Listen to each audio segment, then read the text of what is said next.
Tonight in this packed arena, Vice President Harris's running mate stepping out on the national stage. Minnesota Governor Tim Walz introducing himself to America on night 3 of the Democratic National Convention. Our special coverage starts right now. In Chicago, Democrats fired up. The new ticket officially set. Together, we will chart a new way forward. Vice President Kamala Harris picking Minnesota Governor Tim Walz as her running mate. A popular 2-term governor with a progressive record and a history of winning working-class voters. Kamala Harris! As Democrats look to hold on to critical Midwestern states. Is he ready for his moment? And will his pitch work to win over the party and swing voters alike less than 3 months until Election Day? From NBC News, live from Chicago, the Democratic National Convention. Here are Lester Holt and Savannah Guthrie. Hi, everybody. Good evening. Welcome to our special coverage of the 3rd night of the Democratic National Convention. Here in Chicago, thousands of Democrats, a lot of hype, the crowd rallying and partying to celebrate the new Democratic ticket. Vice President Kamala Harris and her running mate, Minnesota Governor Tim Walz. Well, tonight the DNC's theme is a fight for our freedoms. That word, freedom, a major theme for the Harris campaign and a frame for Democratic priorities they've been talking about this week, such as abortion access, voting rights, tackling gun violence.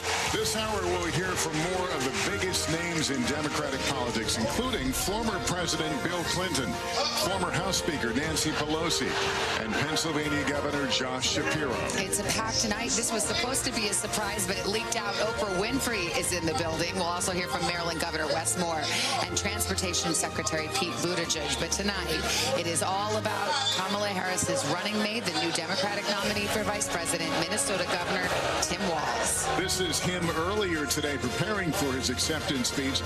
In that speech, Walz will introduce himself to the country. He is set to highlight his experience growing up in a small town in Nebraska, serving in the National Guard, in Congress, and as governor, along with teaching and coaching football. And if you're here for the music, they've got that too. John Legend and Sheila E. will perform tonight just before the governor's speech, leading a tribute to the late, great Prince, who is, of course, from Governor Walz's home state of Minnesota. Stevie Wonder there a few minutes ago, right before we came on the air. For more of the night ahead, let's bring in Meet the Press moderator Kristen Welker and our senior Washington correspondent Hallie Jackson. Kristen, start us off. Carve out what the vice president candidate has to do tonight.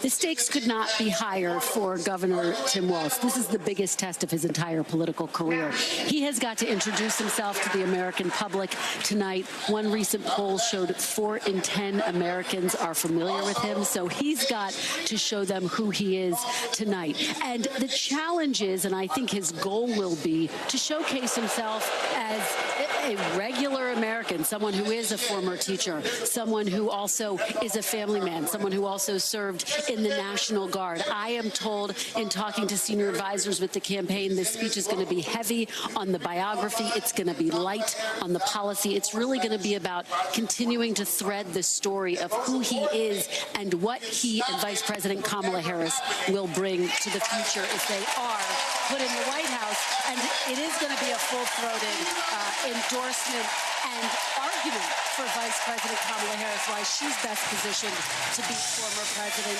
Donald Trump. Of course, he was picked because he appeals to, and they're hoping he'll appeal to, some of those critical swing state Midwestern voters. The first speaker we're going to bring you live tonight is the House Speaker, Hakeem Jeffries, and we will bring that to you live as we seek to cover as much of what's going on the floor behind me as possible. Let me bring Hallie Jackson into this. The other marquee name, well, Oprah. but it wouldn't be a Democratic National Convention if you didn't have a former president. Monday, we had the President Joe Biden. Last night, the Obamas.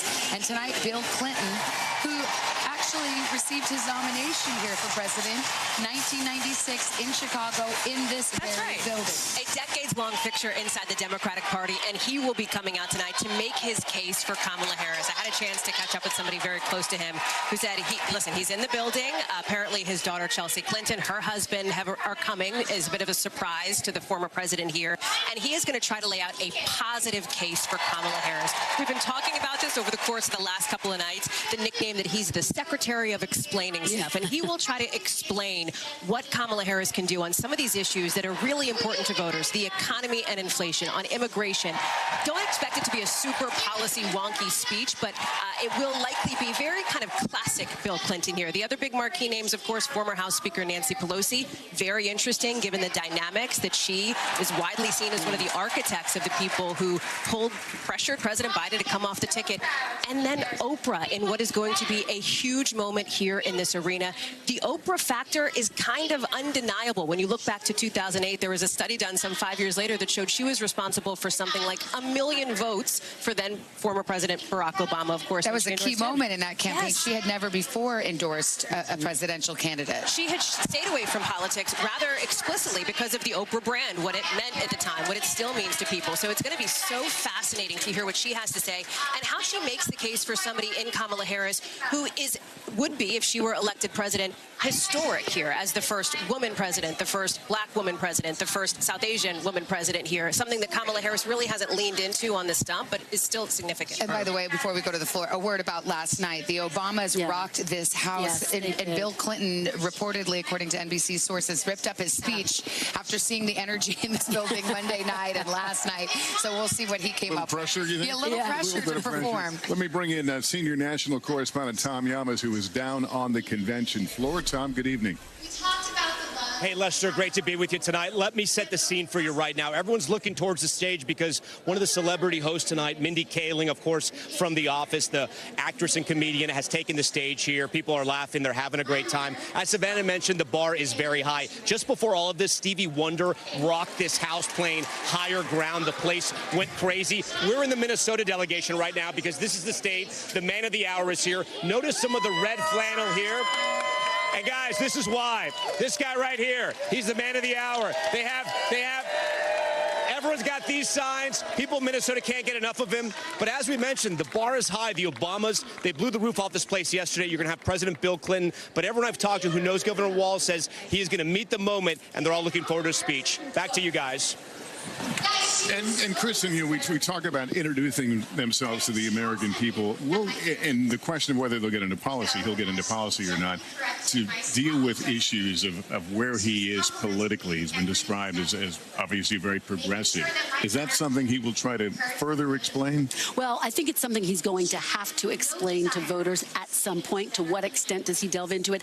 I would not be surprised if he talked very proudly about the fact that he got universal school lunches, for example, in public schools in Minnesota. That's something that he's very proud of. Of course, he did sign in a law that provides people the right to have an abortion in his state. So he's very proud of that. He will talk about those things. He'll talk about the fact that he and his wife struggled with fertility issues. So I do think he'll talk about the pieces of his legacy that he feels very proud of and that appeal to those all-important moderate and independent voters. But again, I don't know that he's going to do a deep dive into policy tonight. All right, we got Peter Alexander, our correspondent, also on the convention floor for us. Are people still talking about last night? What's the energy this evening? Yep. They're talking about what they've already seen tonight. Savannah, Stevie Wonder, John Legend expected this evening.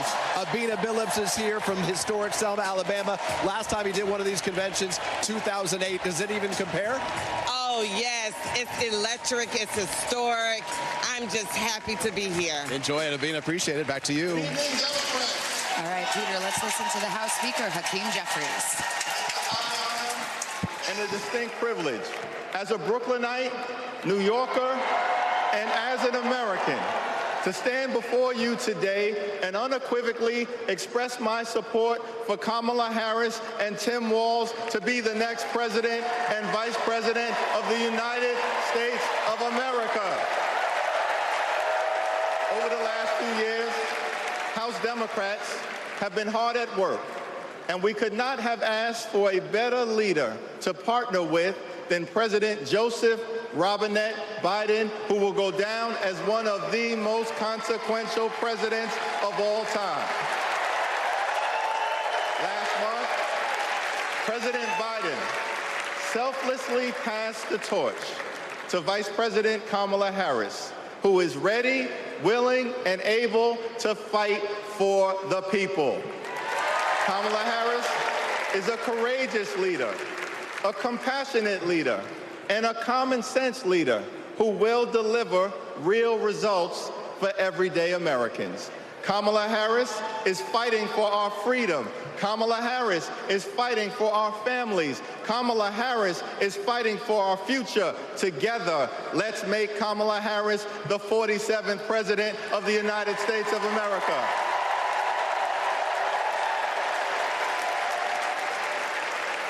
In our great country, when you work hard and play by the rules, you deserve to earn a living wage. You deserve to have an affordable place to call home. You deserve to educate your children in a great public school that is free from gun violence. And you deserve high-quality, affordable health care, and you deserve the chance to one day retire with grace and with dignity. But for far too many people in our great country, they are struggling to live paycheck to paycheck. And as a result, the American dream is out of reach. Here's the thing. Extreme MAGA Republicans don't care about everyday Americans. They only care about themselves. Our approach, led by Kamala Harris and Coach Walz, is very different. We care about you, the American people. And we will fight hard to make sure that the American dream is alive and well in every single community.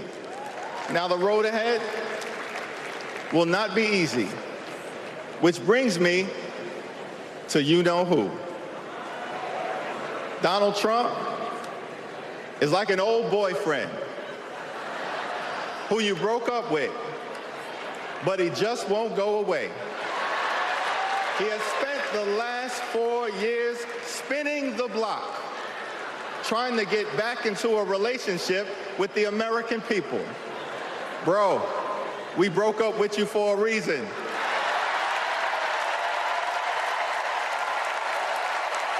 Trump was the mastermind of the GOP tax scam, where 83% of the benefits went to the wealthiest 1% in America. Trump failed our country during the COVID-19 pandemic. Trump is a chaos agent who is focused on himself, not the American people. Trump tried to destroy our democracy by lying about the election and inciting a violent mob to attack the Capitol. Trump put 3 extreme justices on the Supreme Court who destroyed Roe v. Wade. We broke up with you for a reason. Donald Trump can spin the block all he wants, but there's no reason for us to ever get back together. Been there, done that, we're not going back.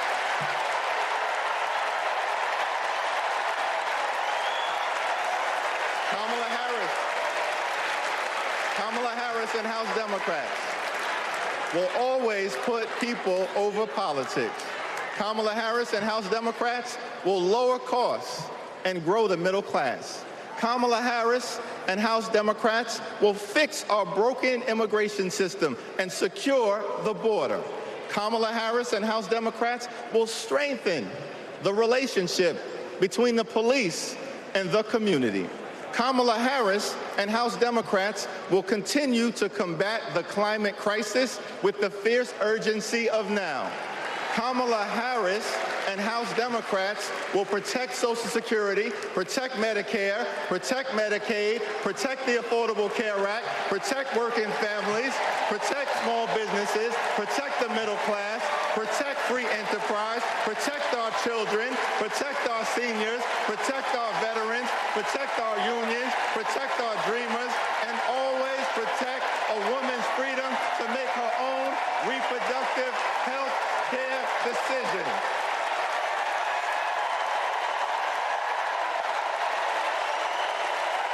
The extreme MAGA Republicans want to divide us. But the Constitution promises equal protection under the law. We are one nation, under God, indivisible, with liberty and justice for all. Together, together, together, let's build a brighter future for our children and our grandchildren. In the Old Testament, book of Psalms, the scripture tells us that weeping may endure during the long night, but joy will come in the morning. Here's how we do it. Strategize on Sunday. Meet the moment on Monday. Take it to them on Tuesday. Work it out on Wednesday. Thank the Lord on Thursday. Fight the power on Friday. Set it off on Saturday. Get a few hours of sleep, wake up the next day, and do it all over again until joy, joy, joy comes in the morning.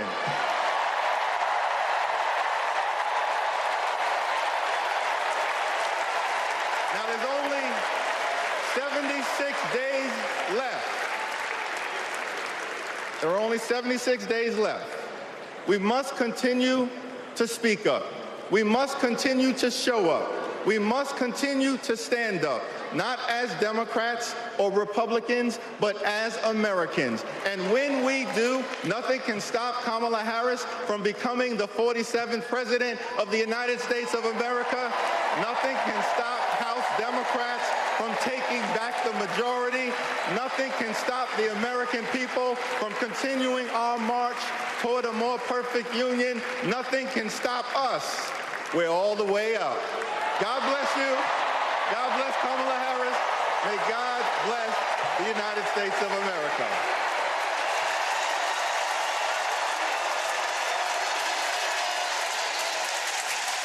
That was House Minority Leader Hakeem Jeffries. We want to turn back to our table as we await former President Bill Clinton. I have to say, I misspoke as we were introducing Hakeem Jeffries. I called him House Speaker, but that leads me to you quite nicely, my error, because that is a promotion he would very much like to see. That's exactly right. And Democrats see it very closely, just a handful of seats away to take back the House. They see it way more closely now than they did about 6.5 weeks ago, Savannah. That is for sure, based on a lot of conversations I've been having. Remember what the state of play is right now when it comes to these down ballot races in the House of Representatives. We're talking something like 4 or 5 seats. That is it that Democrats would need to win back in order to take the majority in the House of Representatives. And yes, perhaps install Hakeem Jeffries as the House Speaker here. Razor thin margins. Back in the sort of Biden era when he was on the ticket, one thing you heard a lot after that debate performance, widely panned as disastrous, was real concern that he, at the top of the ticket, would hurt those down ballot races. He cited that even in describing why he stepped off the ticket. That's why Nancy Pelosi, who is, of course, the Speaker Emerita, but wields so much power, and that is in no dispute now after everything that's happened, got involved because when she saw bleeding down ballot, she saw those chances of taking back the House start to dwindle. That's when she said enough is enough and went on this rather unsubtle campaign to have Joe Biden removed from the top of the ticket. And do you know what the former Speaker deeply cares about? The House of Representatives and keeping Democrats in power there, despite her friendship with Joe Biden, she has talked publicly about how it pains her. She loses sleep, she says. She prays for her friendship after what happened here, but she did it because she believed that this was the better choice for Democrats. She's hardcore politics, though, Kristen. She also said sometimes you got to take a punch for the children. That is a Nancy Pelosi quote. That's right. And our Andrea Mitchell asked, when was the last time you spoke with President Biden? She said, well, we're all busy. They haven't spoken since President Biden stepped aside. That is just a stunning revelation. She was in the crowd. The split screen was just so fascinating to watch her hold that sign, "We love Joe," as he spoke. But to know that there were these underlying tensions, which they are not going to allow to come to the surface. By the way, when we should mention, we did the House, we should mention in the Senate, yes, it is a very tough road for Democrats to hold on to their razor-thin majority. It's very tough. We're looking at states like Montana. We're looking at states like Ohio. By the way, Sherrod Brown, John Tester, not at this convention for that. There is Bill Clinton taking the stage right now. He's expected to... He's essentially returning to the exact same arena where he accepted the Democratic Party's nomination for his re-election campaign in 1996. NBC News has learned he tore up his speech earlier this week, rewrote it after seeing the energy at this convention. In a moment, we'll also hear from this House Speaker Emerita, Nancy Pelosi. But here is former President Bill Clinton right now trying to tap into the energy that this convention has produced over the last few days. Whoa.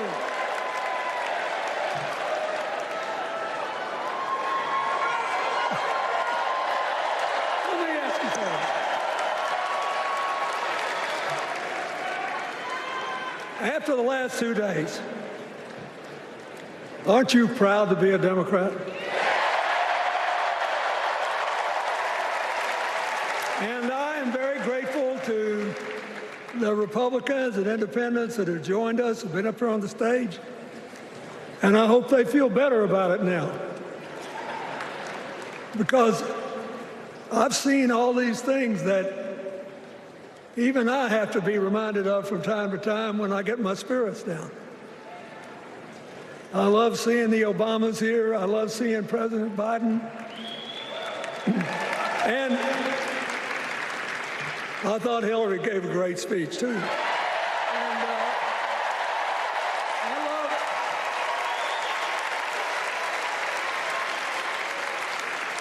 And I love seeing all these young leaders. A bunch of them are coming up after me. They look better, they sound better, and they'll be exciting. I do want to say one word about President Biden. Remember, he had an improbable turn that made him president. And we were in the middle of a pandemic and an economic crash. He healed our sick and put the rest of us back to work. And he strengthened our alliances for peace and security. He stood up for Ukraine. He's trying desperately to get a ceasefire in the Middle East.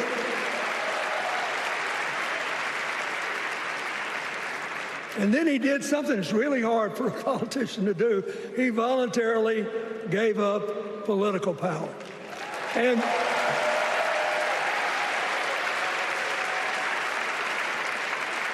George Washington knew that, and he did it. And he set the standard for us serving 2 terms before it was mandatory. It helped his legacy, and it will enhance Joe Biden's legacy.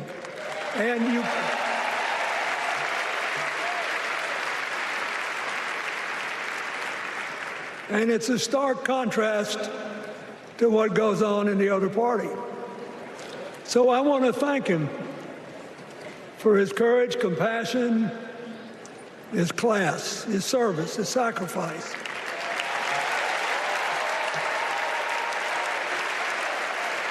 Joe Biden, thank you.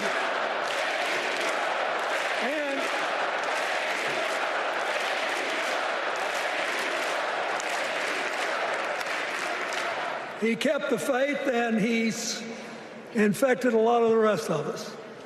Now let's cut to the chase. I am too old to gild the lily. 2 days ago, I turned 78, the oldest man in my family of 4 generations. And the only personal vanity I want to assert is I'm still younger than Donald Trump.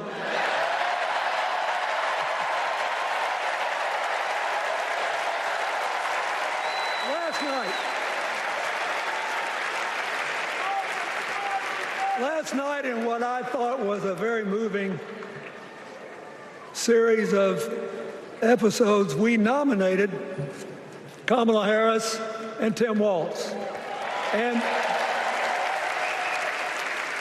just think about that. 2 leaders with all-American but still improbable life stories. It could only happen here. Their careers, after all, started in community courtrooms and classrooms. 2 leaders who spent a lifetime getting the good job done. Now, one of the things that I've noticed over my increasingly long life is that a presidential election is unique in several ways. First of all, it's the greatest job interview for the greatest job in the world. Secondly, the Constitution says we, the people, get to do the hiring. And the third thing is that every 4 years, we get to change the requirements for the job. So here's what I'm thinking, because I try to apply this in every election. Will this president take us backward or forward? Will this president give our kids a brighter future? Depends. Will this president bring us together or tear us apart? Will the president increase the peace, security, and stability and freedom that we enjoy and extend it to others as we can? We, the people, we have to make a decision about these kind of questions. And every 4 years, it's a little different because the people come at the candidates, and they say, as they're saying now, here are our problems, solve them. Here are our opportunities, seize them. Here are our fears, ease them. Here are our dreams, help them come true.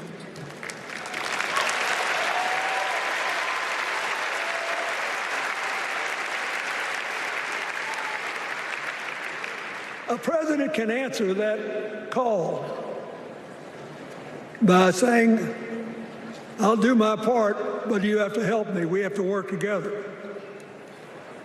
Or you can dodge what needs to be done by dividing, distracting, and diverting us. So in 2024, we got a pretty clear choice, it seems to me. Kamala Harris for the people,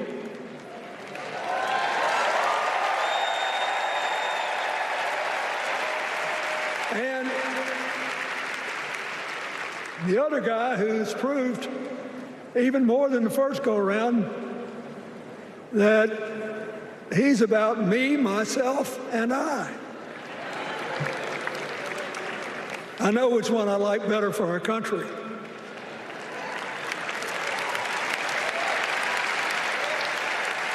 Kamala Harris will work to solve our problems, seize our opportunities, ease our fears, and make sure every single American, however they vote, has a chance to chase their dreams. You know, when she was young, she worked at McDonald's. And she greeted every person with that 1,000-watt smile and said, "How can I help you?"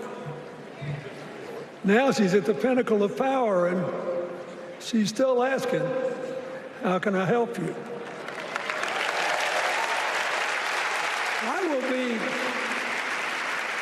I'll be so happy when she actually enters the White House as president, because she will break my record as the president who spent the most time at McDonald's.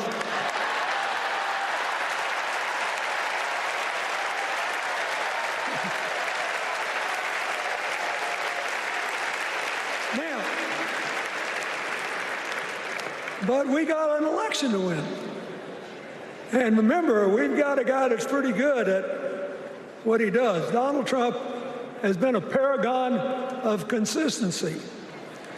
He's still dividing, he's still blaming, he's still belittling other people. He creates chaos, and then he sort of curates it as if it were precious art. Let me say, not a single day goes by, even though I've been gone for well over 23 years from the White House, not a day goes by that I don't thank the Lord for the chance I had to serve and what it meant. And one of the reasons, thank you. Wait.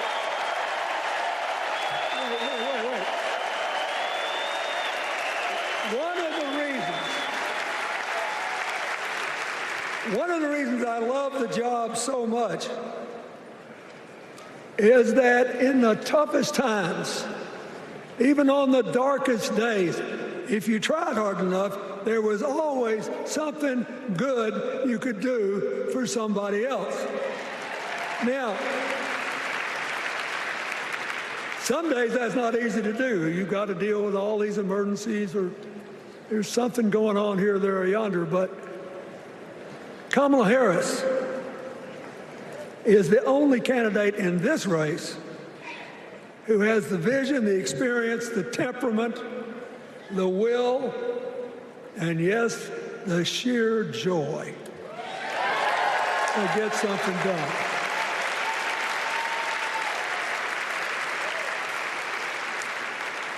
I mean, look, what does her opponent do with his voice? He mostly talks about himself, right?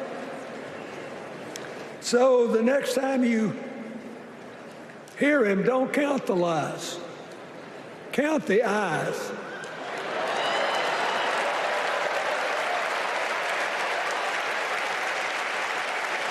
Count the eyes. His vendettas, his vengeance, his complaints, his conspiracies. He's like one of those tenors opening up before he walks out on stage, like I did, trying to get his lungs open by singing, me, me, me, me, me, me.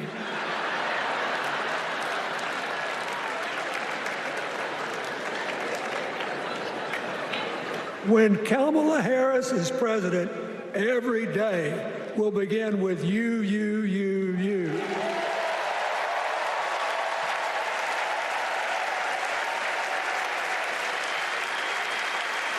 So, we got to ask ourselves the questions if we're going to hire a president. Do you want to build a strong economy from the bottom up and the middle out? Or do you want to spend the next 4 years talking about crowd size?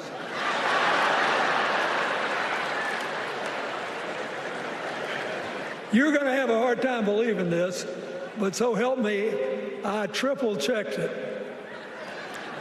Since the end of the Cold War in 1989, America has created about 51 million new jobs. I swear I checked this 3 times. Even I couldn't believe it. What's the score? Democrats 50, Republicans 1.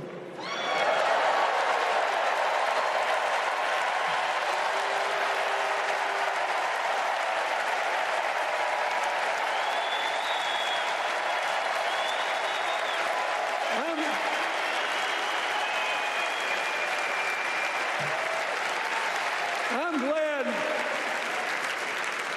that we've got a championship-winning coach on our team.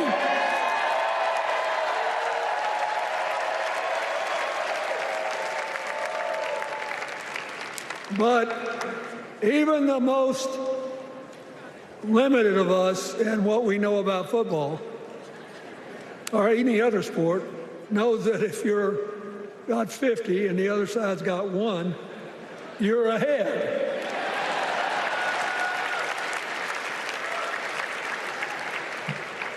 What about affordable housing? It's a terrible problem in America now. We need more. And affordable health care. That's why the Democrats put a limit on monthly payments for insulin and a $2,000 a year out-of-pocket limit, and are trying to cover more drugs by bargaining for prices. We need more financing for small businesses. We need still to strengthen our alliances. I almost croaked in the first debate of this election season when President Trump said nobody respected America anymore like they did when he was president. Wait. And with a straight face. Look, you got to give him. He's a good actor. With a straight face, he cited as evidence of the respect that existed for us when he was there the presidents of North Korea and Russia.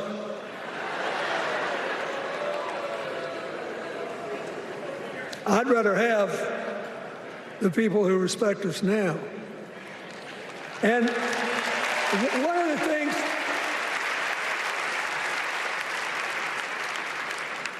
things is when you send a signal to the other countries, you want them to know whether they agree with you or not, at least that you're on the level. Here's where you are and what you believe. What are they supposed to make to these endless tributes to the late, great Hannibal Lecter?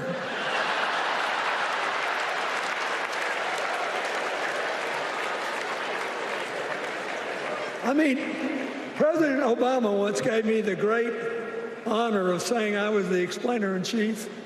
Folks, I've thought and thought about it, and I don't know what to say.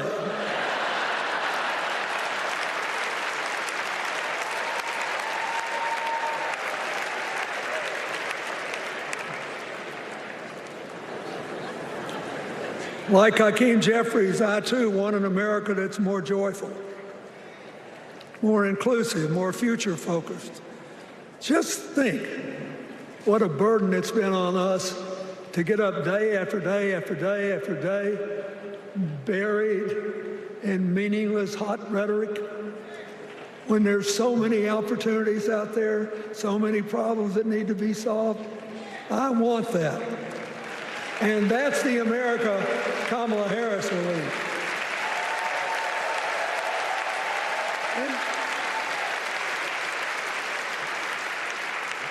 She's already made her first presidential decision, and she knocked it out of the park when she asked Governor Tim Walz to be her nominee for vice president.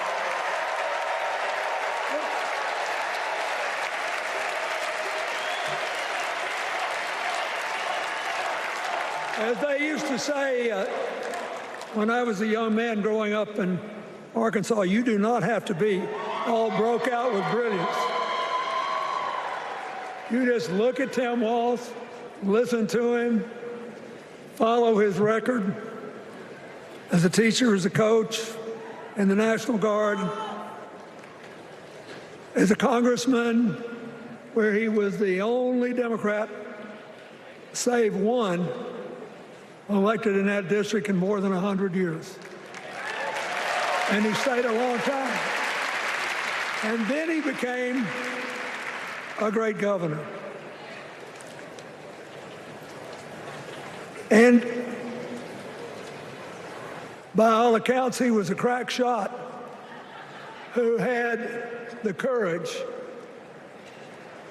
among his rural constituents to say, we do not need these assault weapons available to people who can kill our kids in school.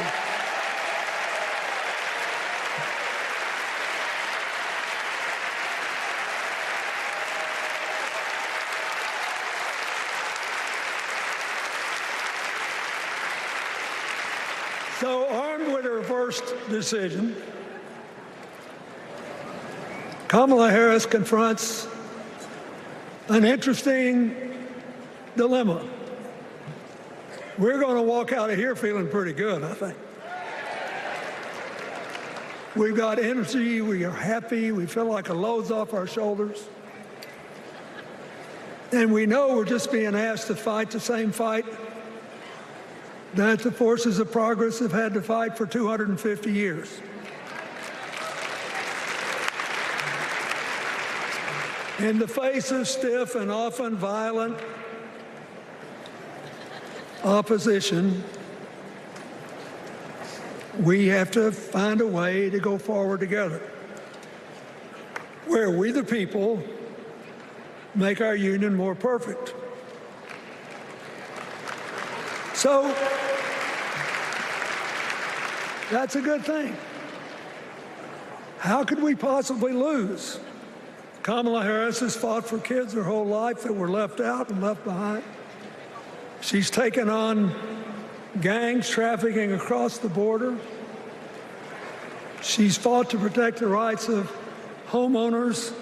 She's been our leader in the fight for reproductive freedoms, and we know a majority of the American people are with us on that.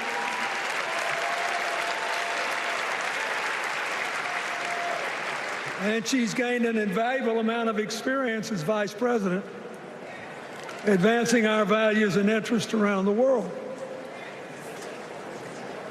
She's already said she's going to work really hard to make sure that no American working full-time lives in poverty or has to worry about their children living in poverty. She says that we got to make home ownership an achievable dream for everyone, not just a privilege.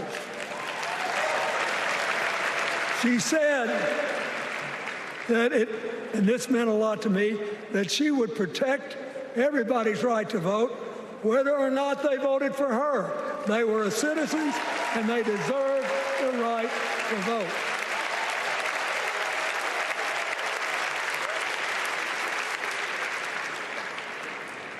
The other day, her opponent implied that as his people voted one more time, they'd be able to rig it from now on and they wouldn't have to vote again.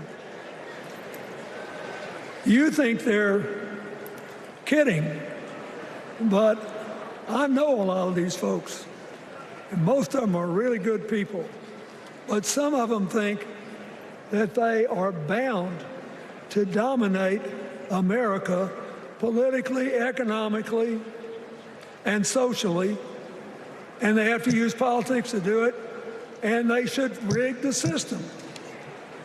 I don't believe that. And so here's what I want to tell you.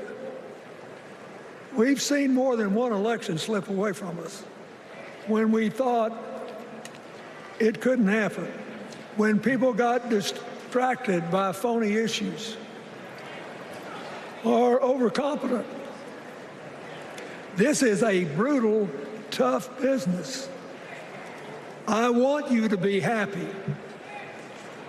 One of the reasons that President-to-be Harris is doing so well is that we're all so happy.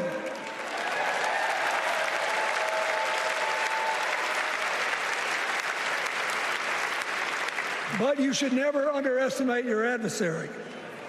And these people are really good at distracting us, at triggering doubt, at triggering buyer's remorse. As the Obama said so eloquently last night, they are human, you know. They're bound to make a mistake now and then. We got to be tough. And so, as somebody who spends a lot of time in small towns and rural areas in New York and Arkansas and other places, I urge you to talk to all your neighbors. I urge you to meet people where they are. I urge you not to demean them, but not to pretend you don't disagree with them if you do. Treat them with respect, just the way you'd like them to treat you.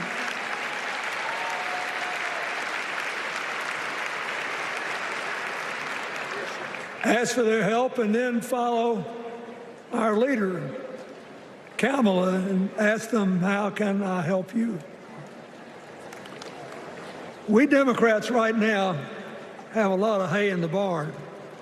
We've got massive achievements, massive advances, but there's still a lot of slips between today and Election Day that we have to navigate. And so I want to say this from the bottom of my heart. I have no idea how many more of these I'll be able to come to. I started in '76, and I've been to every one since. But no, 72. Lord, I'm getting old. But here's what I want you to know. If you vote for this team, if you can get them elected and let them bring in this breath of fresh air, you will be proud of it for the rest of your life. Your children will be proud of it. Your grandchildren will be proud of it.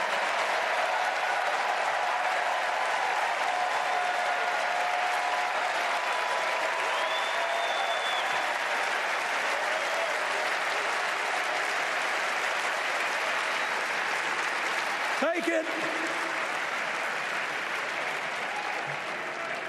from a man who once had the honor to be called in this convention the man from hope. We need Kamala Harris, the president of joy, to lead us. So,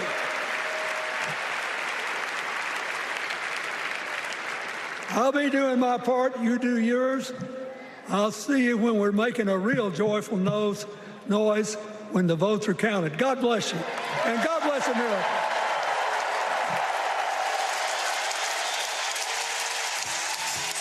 Former President Bill Clinton wrapping up remarks, clearly going off script at times, but sticking to this idea that Republicans have policies that are me-centric, and I think he made a play off that several times, getting personal at other times about the passage of time, how many more of these he will go to, but clearly throwing all his support behind Kamala Harris. Well, it was vintage Clinton. By the way, they're playing his song, Don't Stop Thinking About Tomorrow, which, by the way, we heard at the Republican National Convention in Milwaukee. And a lot of people took note of that, those of us political nerds who follow such things. Vintage Clinton, plain-spoken, speaking from the heart and to the heartland, referring to the man from hope and saying that Kamala Harris would be the woman from joy, but also vintage Clinton, going literally twice as long as convention organizers had planned for him. The prompter operator just got up and left. There was a lot of ad-libbing that we just heard, but the crowd ate up every single word because this was vintage Clinton. He was trying to do two things, draw a sharp contrast with former President Trump, and he was trying to sell this idea of hope. What strikes me is that both former President Clinton, former First Lady Michelle Obama, former President Barack Obama are all trying to sort of repurpose the idea of hope and change. Where have you heard this before? 2008. They're trying to bring that spirit back to this moment, to say this is another history-making moment. Become a part of it. Go out and make it happen. And the crowd clearly felt like it resonated with them. The former president paid tribute to Joe Biden, and he later ad-libbed, "We all feel joyful now. We feel a load off our shoulders," which was not exactly subtle in terms of the former president. And the way that Democrats do have a lightness in their step now as they see this race that was all but lost in their eyes, now suddenly, potentially, in their sights. And former President Clinton also making the case, and I'm paraphrasing, that vibes are not votes. You have to get out there. You're not going to get the White House by magic. He said you got to work hard, casting this campaign as an underdog, and who knows more about underdogs than the comeback kid. Well, and here, who may well still be the most powerful woman in Democratic politics, make no mistake about it, Nancy Pelosi, the former House Speaker.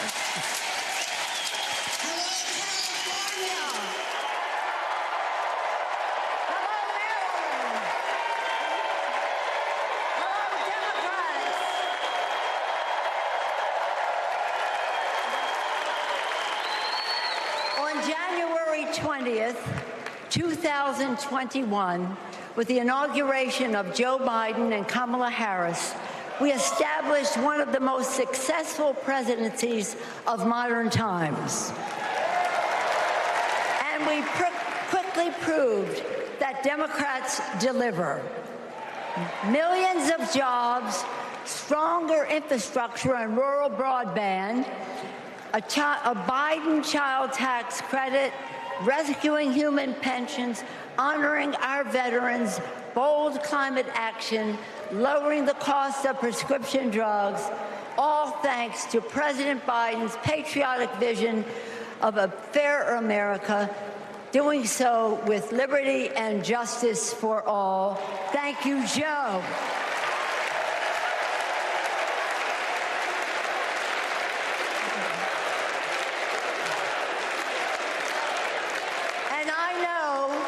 Vice President Harris is ready to take us to new heights. I've known Kamala Harris for decades. Personally, I know her a person of deep faith, which is reflected in her community care and service. Officially, she is a leader of strength and wisdom and eloquence on policy, most recently demonstrated fighting for women's right to choose. Politically, she is astute and strategic in winning difficult elections, quickly securing the nomination with dignity and grace, and choosing Tim Walz as our vice president. The honor of serving with Tim for 12 years in the Congress. He united Democrats, Republicans, and independents to turn a red district blue. He showed courage when he came to Congress in voting for the Affordable Care Act, meeting the needs of his constituents despite Republicans' lies and misrepresentation. When he went home, won the election, he returned to Congress. He fought for our Americans' heroes as the Democratic leader of the Veterans Affairs Committee. Thank you, Tim.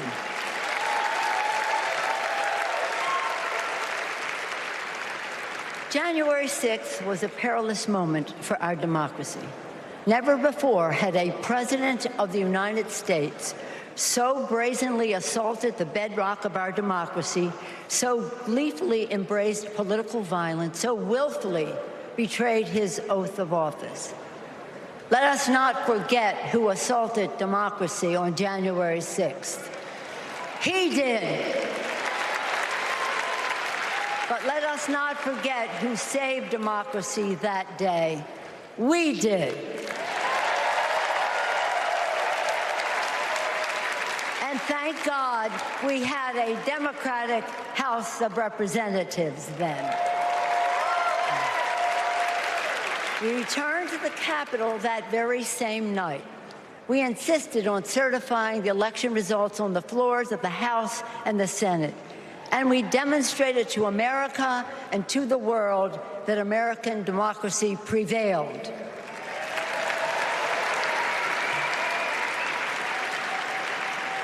The parable of January 6th reminds us that our democracy is only as strong as the courage and commitment of those entrusted with its care.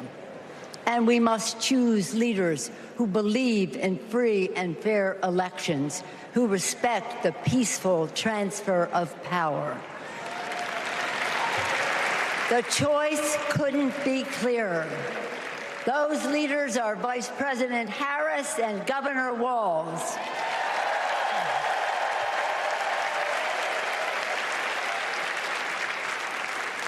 When the sun rose on January 7th, as our national anthem declares, we gave proof through the night that our flag was still there.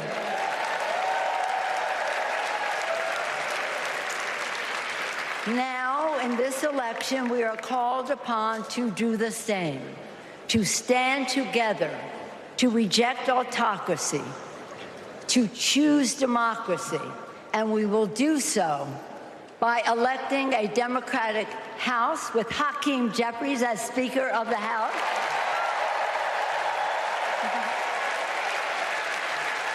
electing a Democratic Senate, electing Tim Walz as Vice President of the United States, and electing Kamala Harris as the President of the United States. Onward to victory!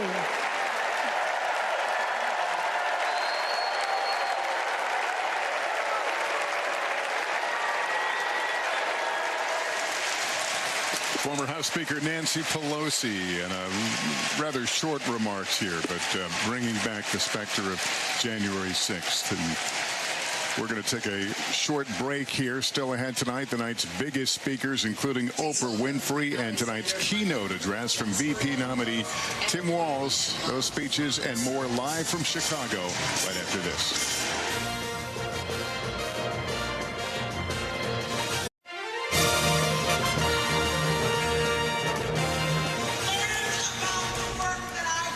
Welcome back. It is almost the top of the hour, 10 p.m. in the East, 9 p.m. here in Chicago. This is the third night of the Democratic National Convention in full swing with the night's biggest speeches just moments away, Savannah. Yeah, these are live pictures now. Thousands of Democrats inside a fired-up arena. They're, of course, excited about this new Democratic ticket. By the way, Minnesota Governor Tim Walz is about to have the biggest night of his life. He will officially accept the party's nomination for vice president. Yeah, soon from the DNC, we will hear from Oprah Winfrey, followed by Maryland Governor Wes Moore, Transportation Secretary Pete Buttigieg, with tonight's headliner Tim Walz set to close out the night. And we heard from former President Bill Clinton and the former House Speaker Nancy Pelosi. So all of the Democratic all-stars are assembled here in Chicago and have been all week. Let's get down to Tom Yamas as we await one of the key speakers tonight, which will also Josh Shapiro, the governor of Pennsylvania. Tom Yamas down on the floor. How did the former president's speech go over? There was kind of an emotional moment there. Of course, he accepted the Democratic nomination right here in this building in 1996 and said this may be one of his last conventions. He doesn't know. Yeah, very well. I mean, look, it was definitely a different vibe from what we've seen before. I think people were engaged and they were listening. The energy level obviously wasn't there like we've seen in other nights with other speakers, but obviously there's a ton of respect for President Clinton, and they were hanging on every word, but it was definitely a different vibe than what we've seen in other nights here. Look, it's interesting, right, because the question is the bar is going to be very high for Governor Walz tonight, right? But I think the way they're programming this event tonight is to have hills and valleys, so by the time they get to Governor Walz, it's going to be his night, and he's going to try to meet that moment. I was just speaking to some delegates right now. Where are we? From the U.S. Virgin Islands and Georgia. They're telling me they're excited to hear from Pete Buttigieg tonight, but also Oprah as well. And then, of course, the main event is Governor Tim Walz. Right now, people are just watching, sort of, taking their breaks if they can, listening in, sitting down. But I got to tell you, most of the convention tonight, earlier tonight, people were on their feet for Stevie Wonder, for other speakers. Hakeem Jeffries also did an incredible job here. People were really receiving his speech in a major way. But right now, it's sort of more of a chill part of the night as these other speakers come to the stage. Savannah, I'm going to send it back to you. All right, Tom, thank you. Chill part of the night, not a term we've heard a lot so far in this convention. We haven't been chill here. It has been action-packed. I want to bring in our senior White House correspondent, Kelly O'Donnell now. She is near the podium off the stage. Hello, Kelly. Good to be with you, Lester. One of the things about this particular perch is we were able to peer backstage during former President Clinton's remarks where Nancy Pelosi and Pennsylvania Governor Josh Shapiro were greeting each other. Just an assumption here, but because we know the former president, who is known to be a great speaker and to not need the script, he went a little longer than planned, and so it seemed like there was some movement behind stage to sort of tee up the next speakers, perhaps some audibles being called.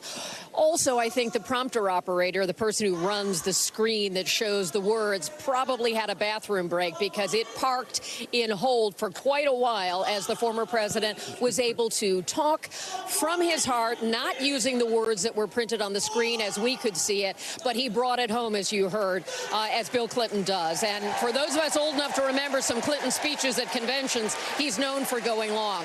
They had to have known that in the planning and adjusted for it. So some change up in the lineup, but of course it is still a night that builds to the issue of having some of the key senators in tough races and, of course, building toward Tim Walz.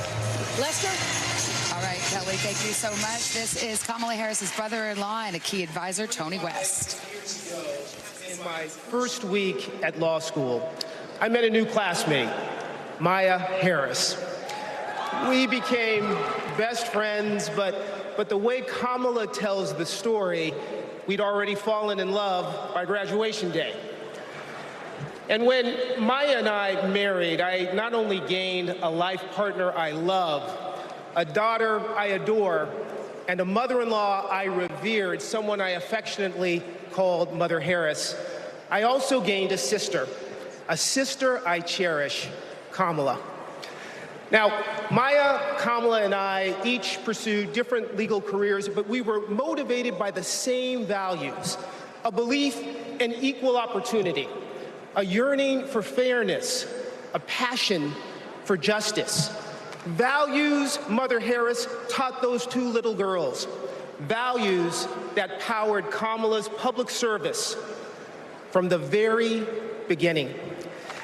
You know, one of Kamala's very first cases in the district attorney's office, it involved a woman, an innocent woman, wrongfully arrested in a police raid.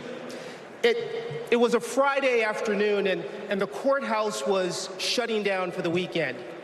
And look, most prosecutors, they would have gone home and dealt with the matter the following Monday. But not Kamala.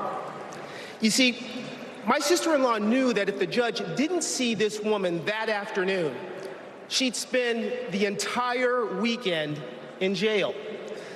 And Kamala, she wondered, does this woman work weekends? Would she lose her job? Does she have young kids at home? Who'd feed those kids? So Kamala pleaded for the judge to return to the bench and to hear the matter. And the judge agreed. And within minutes, that woman was released back to her family that night. Now, it may seem small, but that's what it means to stand up for justice. That's what it means to stand for the people. And as Kamala says, when you know what you stand for, you know what to fight for. And look, believe me when I tell you, as a sister, a daughter, an auntie, and a mother, I've seen Kamala fight for her family. As District Attorney, Attorney General, U.S. Senator, and Vice President of the United States, I have watched her fight in the halls of power for those who have no voice there. And as President, I know she'll fight for you. She'll fight for all of us. Because, friends, when Kamala fights, we win. Thank you. God bless you.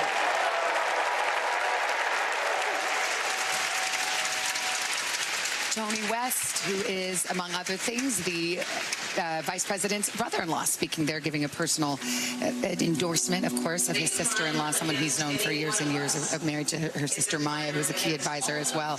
Kristen, it's interesting because there's so much excitement, so much energy. Some might even call it giddiness in this room over the last few days and, frankly, the last few weeks. But the hallway conversations that you hear, the rumblings are, is this just a sugar high?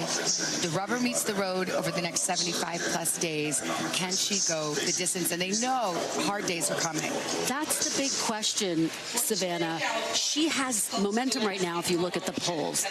President Biden was trailing former President Trump nationally and in key battleground states. She's now leading him nationally and in a number of key battleground states, all within the margin of error. Does she get another bump coming out of this convention, or has she already had the convention bump, as it were? That's one thing we'll be looking for. And in particular, we'll be looking at some of the key constituencies that she would need in order to win the White House. Young voters, for example. President Biden led Trump with 1 point among young voters. She now leads them with 21 points. Still not as high as that 2020 margin, but significant. Among Latinos, Biden led by a very narrow margin. She now leads by 24 points. So the question is, can she continue to build on that? Can this energy translate into those groups getting more energized and increasing those numbers even more? That's the key question. And then you take that a step further, Hallie. How much is this, the Trump campaign obviously watching this convention right now? Are they seeing anything that they can seize on? Are there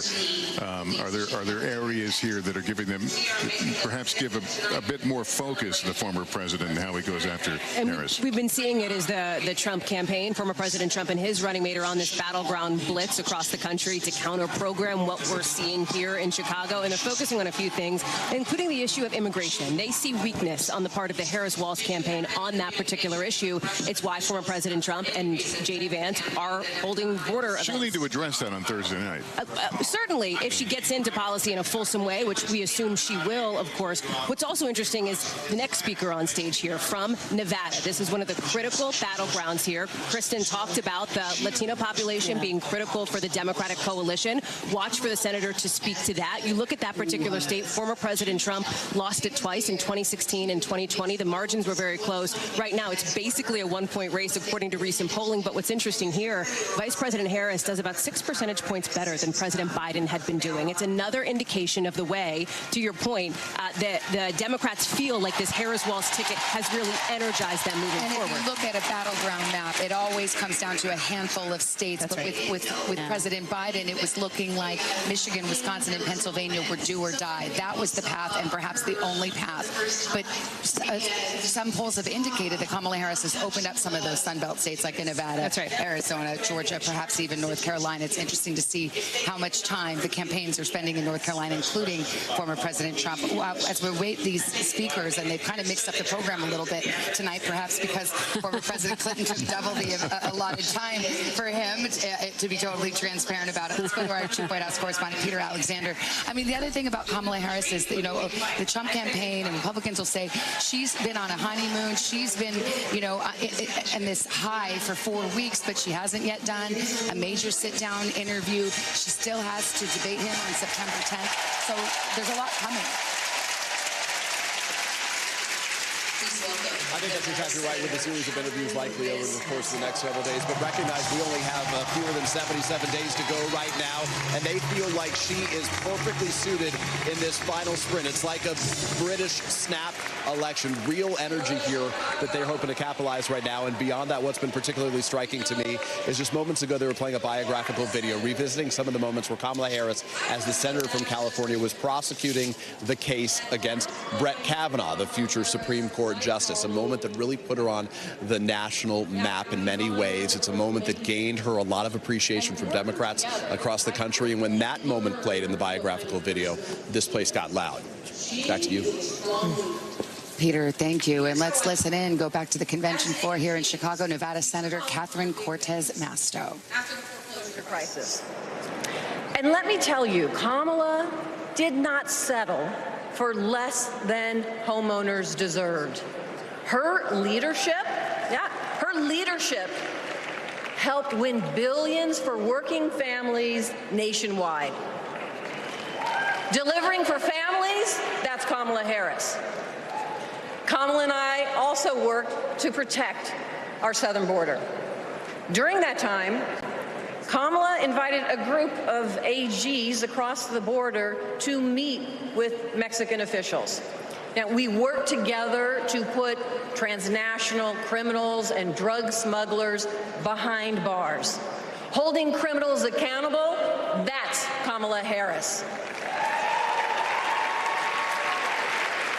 Listen, and when we took on human traffickers, Kamala had us meet with survivors so that we could understand who we were fighting for. Standing up for justice, that's Kamala Harris. So trust me when I say I know she will fight for our families and our freedoms. Now, we must fight for her. Every vote matters. I know. In 2016, Nevadans elected me, the granddaughter of a baker from Mexico, to serve as the first Latina in the United States Senate. I'll tell you what. And in 2022, my reelection came down to 7,928 votes. Because of voters in Nevada, the Democrats won the Senate majority.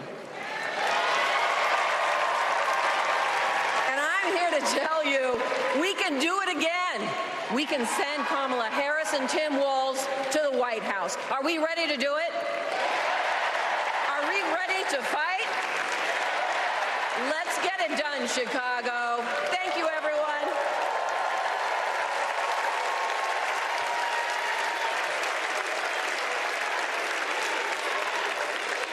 Please welcome Catherine Cortez Masto remarks. And now Pennsylvania Governor Josh Shapiro taking the stage. Shapiro, of course, widely seen as a rising star in the Democratic Party.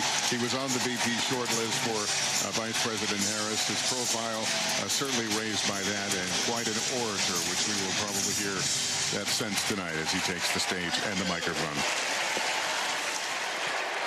2.5 centuries ago in Philadelphia, a band of patriots declared their independence from a king and set ourselves on a path of self-determination.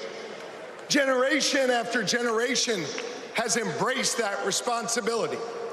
Ordinary Americans rising up, demanding more, seeking justice.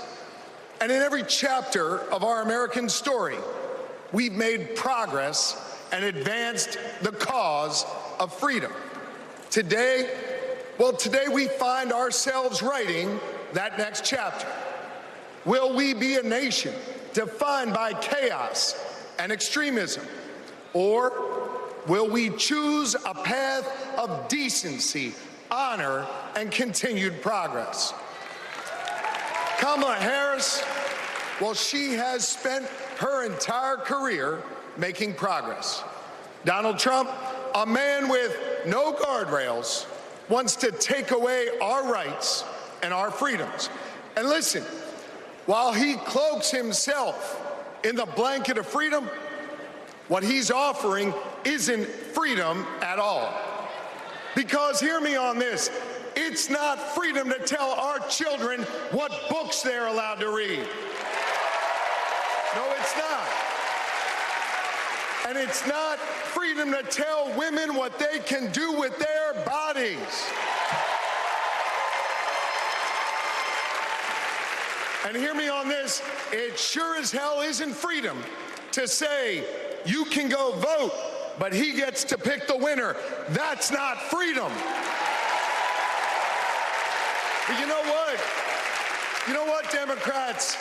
We are the party of real freedom. That's right. The kind of real freedom that comes when that child has a great public school with an awesome teacher because we believe in her future. Real freedom that comes when we invest in the police and in the community so that child can walk to and from school and get home safely to her mama.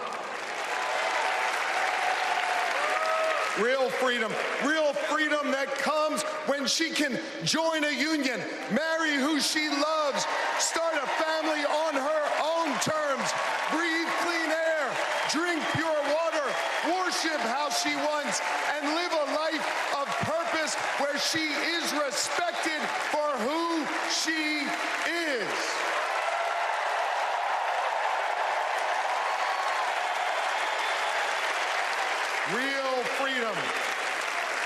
Real freedom comes when she can look at Madam President and know that this is a nation where anything and everything is possible.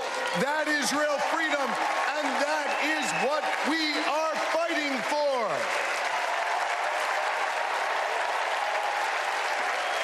You know, Kamala and Tim's names may be on the ballot, but it's your rights. It's our rights.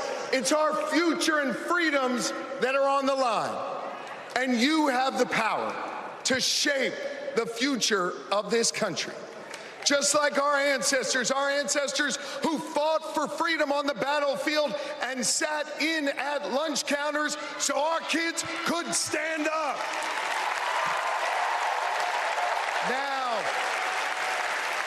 Now it's on us.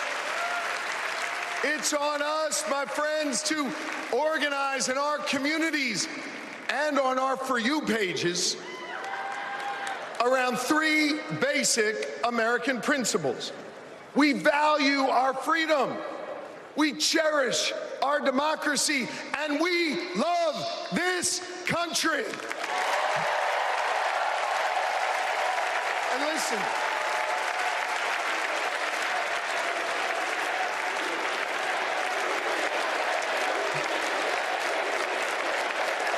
we love this country. And listen, despite our challenges, hear me on this, I want you to know I have never been more hopeful because I see in all of you the enduring promise of America. E pluribus unum, out of many one. It's not merely a motto from the past, it's our direction for the future. You see, you all give me hope, and you all have the power. So let's use that power. Let's do the hard work necessary to win this election and write the next chapter in our American story. So are you ready to protect our rights? Are you ready to secure our freedoms? And are you ready to defend our democracy? And are you ready to elect Kamala Harris and Tim Walz? America, let's get to work.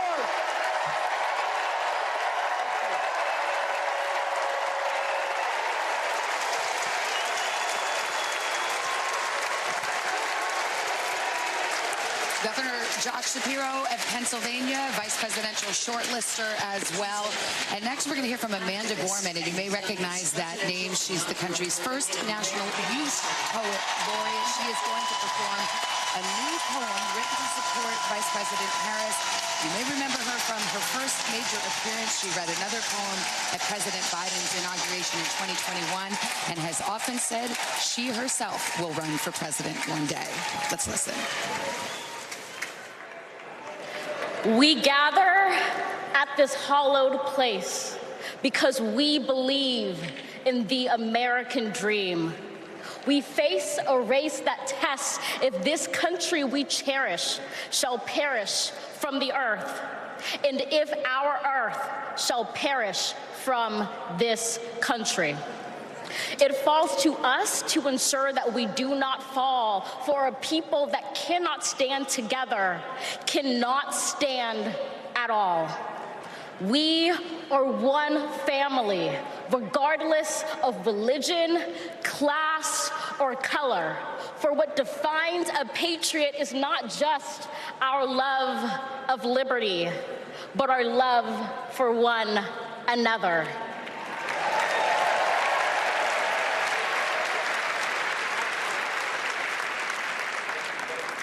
This is loud in our country's call because while we all love freedom, it is love that frees us all.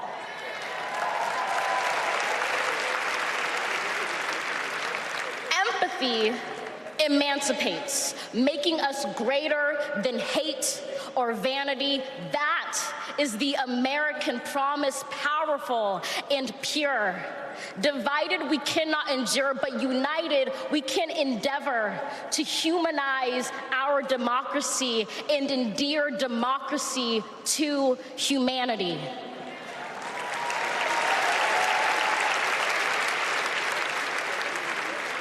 And make no mistake, cohering is the hardest task history ever wrote.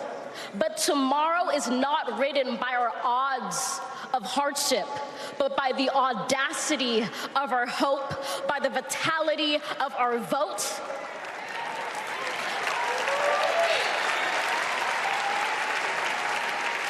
Only now, approaching this rare air, are we aware that perhaps the American dream is no dream at all, but instead a dare to dream together.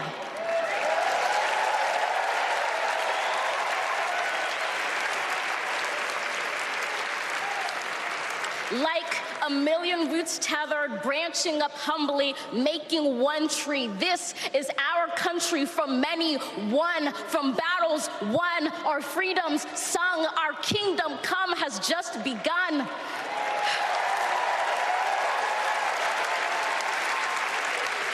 We redeem this sacred scene, ready for our journey from it. Together, we must birth this early republic and achieve an unearthly summit. Let us not just believe in the American dream, let us be worthy of it.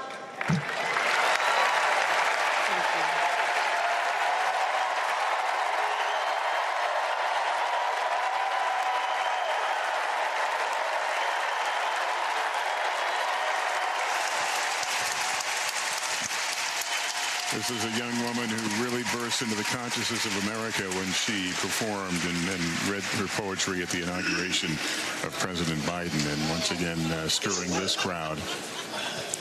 Next is a video that is going to lead into Oprah Winfrey. Can you tell me what it means?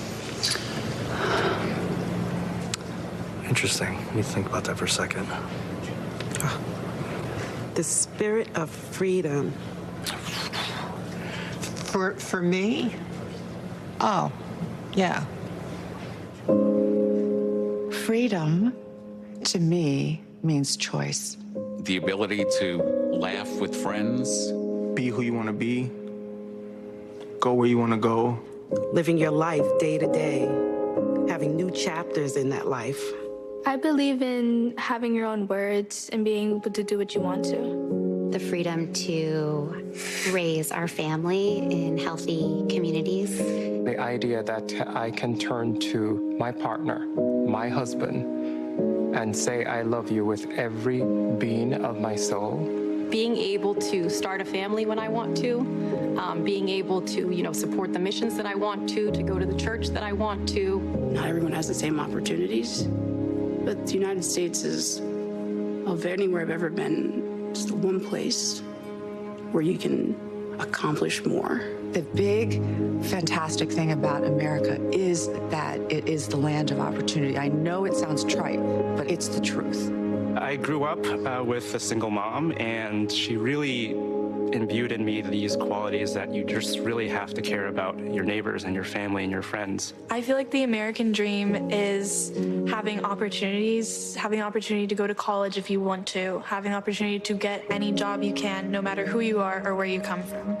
The American dream is about having the ability to make choices about your medical care and do whatever you want to do with your life without anybody telling you if it's good or not.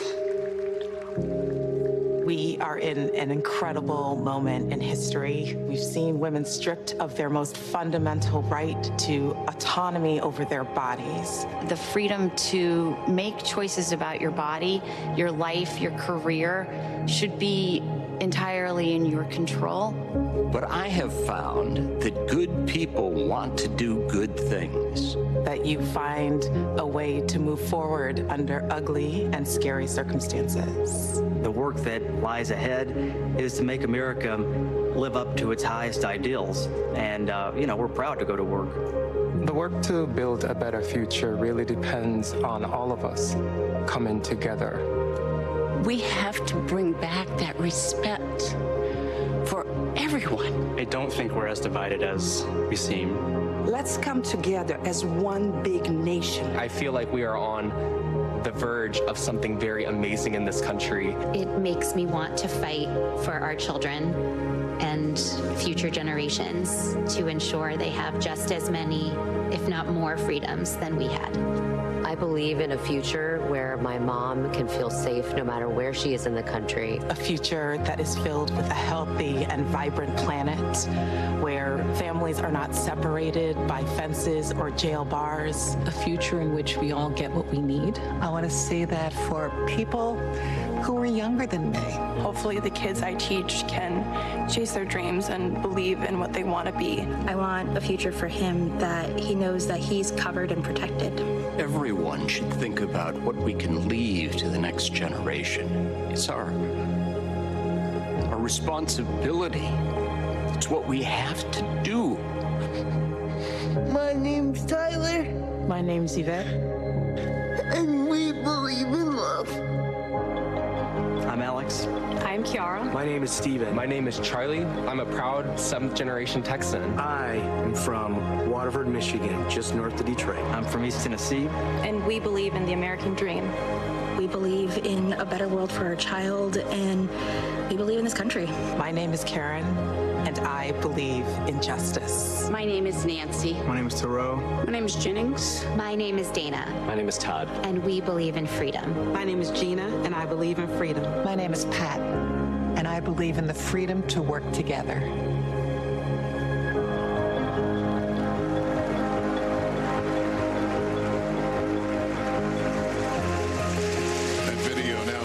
Up to the moment, we will hear from Oprah Winfrey. She previously supported the Biden-Harris ticket in 2020 when Kamala Harris was elected the first woman of color to serve as vice president.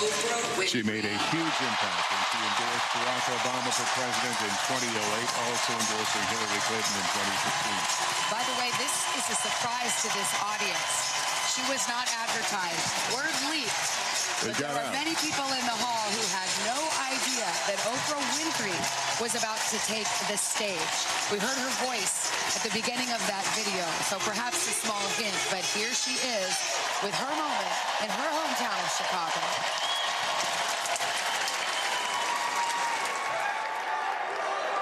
Who says you can't go home again?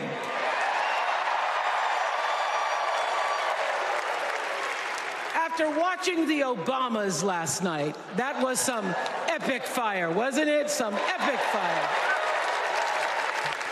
We're now so fired up, we can't wait to leave here and do something.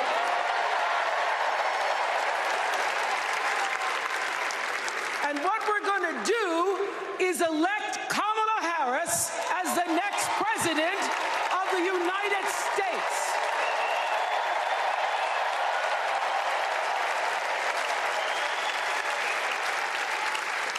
am so honored to have been asked to speak on tonight's theme about what matters most to me, to you, and all of us Americans: freedom. There are people who want you to see our country as a nation of us against them, people who want to scare you, who want to rule you, people who'd have you believe that books are dangerous and assault rifles are safe, that there's a right way to worship and a wrong way to love, people who seek first to divide and then to conquer. But here's the thing. When we stand together, it is impossible to conquer us.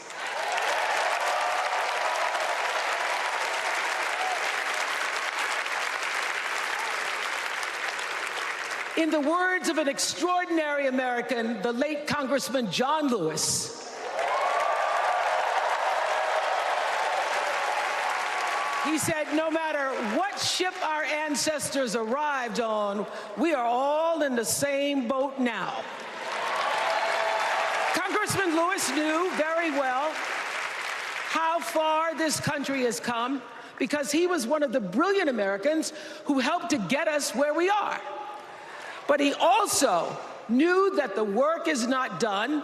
The work will never be done because freedom isn't free. America is an ongoing project. It requires commitment. It requires being open to the hard work and the heart work of democracy. And every now and then, it requires standing up to life's bullies.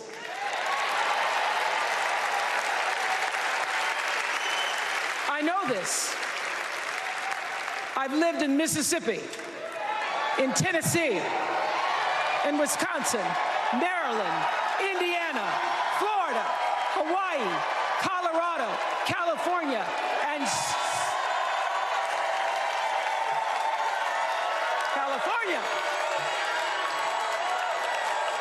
sweet home Chicago, Illinois.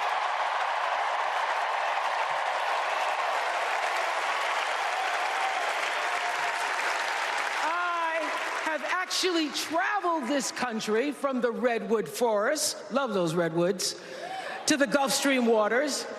I've seen racism and sexism and income inequality and division. I've not only seen it, at times I've been on the receiving end of it. But more often than not, what I've witnessed and experienced are human beings, both conservative and liberal, who may not agree with each other, but who'd still help you in a heartbeat if you were in trouble. These are the people who make me proud to say that I am an American.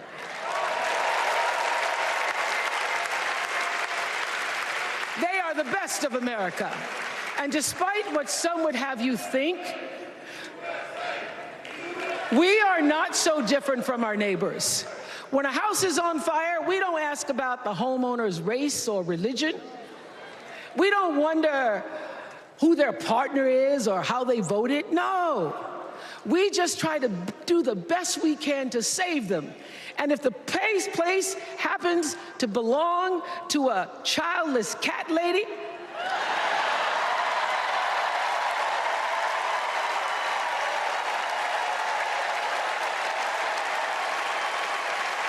well, we try to get that cat out too.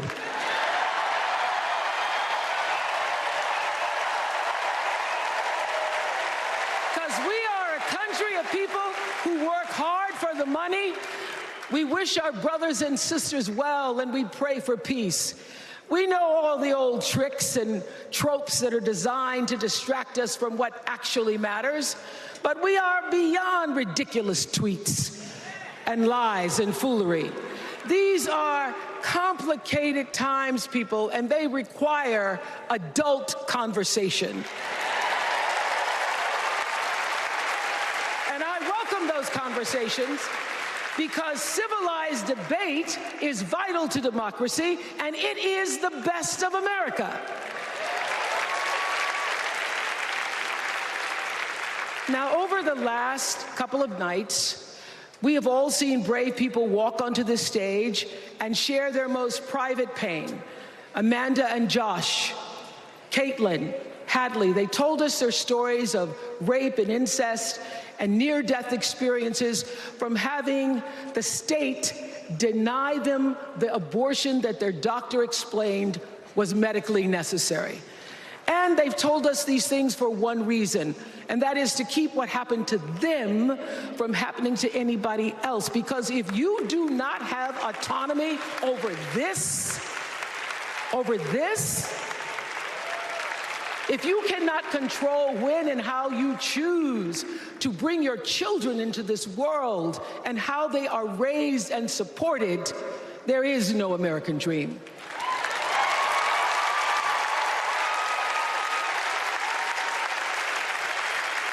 The women and men who are battling to keep us from going back to a time of desperation and shame and stone cold fear, they are the new freedom fighters. And make no mistake, they are the best of America.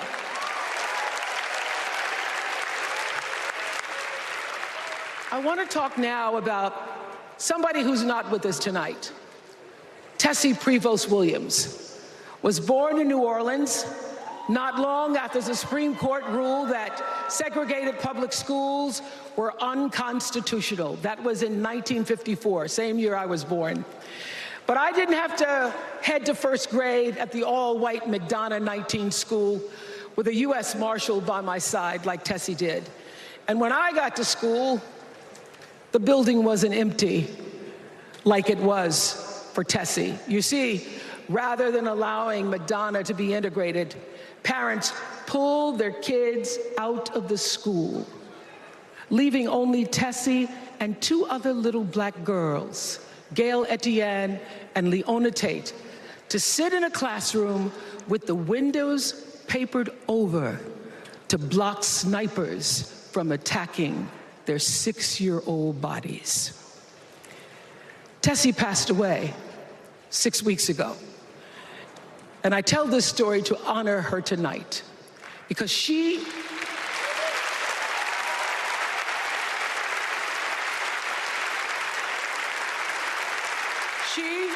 like Ruby Bridges and her friends, Leona and Gail, the New Orleans Four they were called. They broke barriers and they paid dearly for it. But it was the grace and guts and courage of women like Tessie Prevost Williams that paved the way for another young girl who 9 years later became part of the second class to integrate the public schools in Berkeley, California. And it seems to me that at school and at home, somebody did a beautiful job of showing this young girl how to challenge the people at the top and empower the people at the bottom. They showed her how to look at the world and see not just what is, but what can be. They instilled in her a passion for justice and freedom and the glorious fighting spirit necessary to pursue that passion. And soon, and very soon,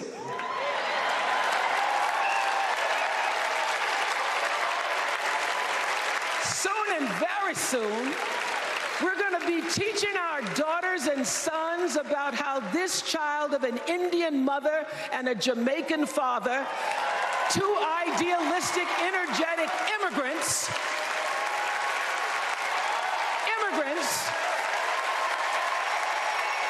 how this child grew up to become the 47th president of the United States.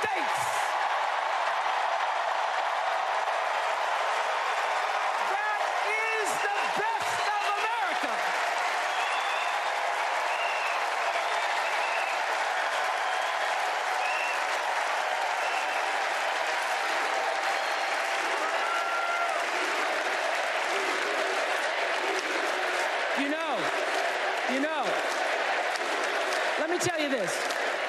This election isn't about us and them. It's about you and me. and what we want our futures to look like. There are choices to be made when we cast our ballot.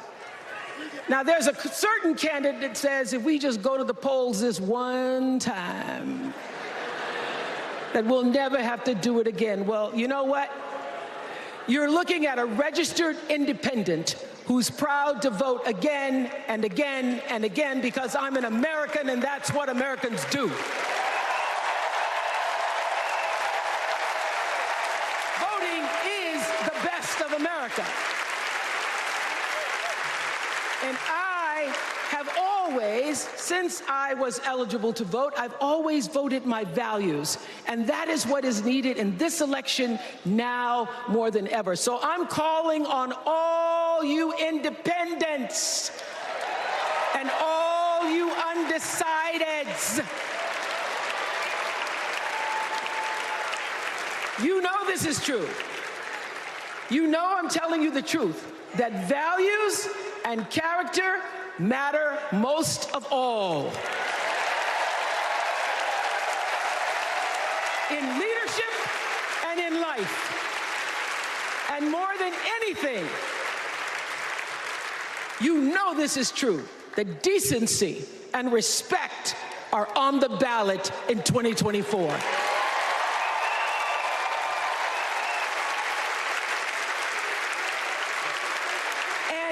And just plain common sense.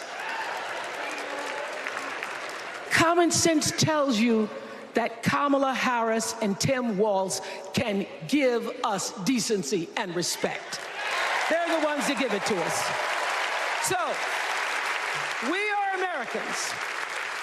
We are Americans. Let us choose loyalty to the Constitution over loyalty to any individual. Because that's the best of America. And let us choose optimism over cynicism, because that's the best of America. And let us choose inclusion over retribution. Let us choose common sense over nonsense.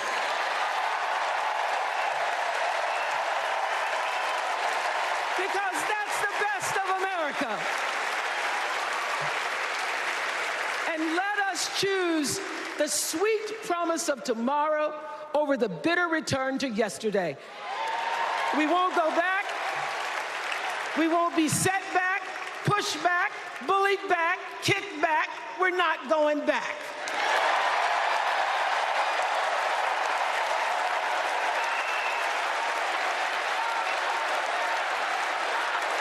Not going back. We're not going back. So, let us choose. Let us choose truth. Let us choose honor, and let us choose joy.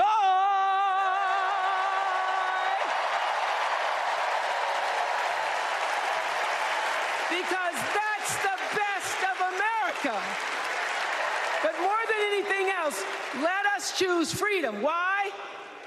Because that's the best of America. We're all Americans, and together, let's all choose Kamala Harris.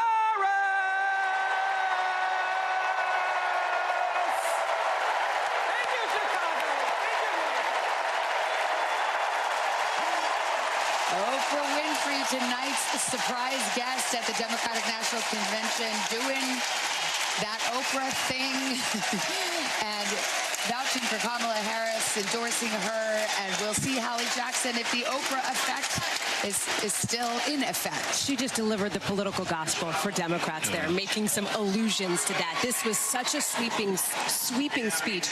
Instead of making the case for who Democrats are fighting for, being Kamala Harris and Tim Walz, which she did, she made the case for what Democrats are fighting for: democracy, freedoms, civil rights, equality. She revealed that she was an independent and made a direct appeal to independence. Let's remember, she's not given a convention speech before. She was on the trail, helped Barack Obama Obama, of course, in 2008, was not present on the campaign trail for Hillary Clinton, largely in 2016.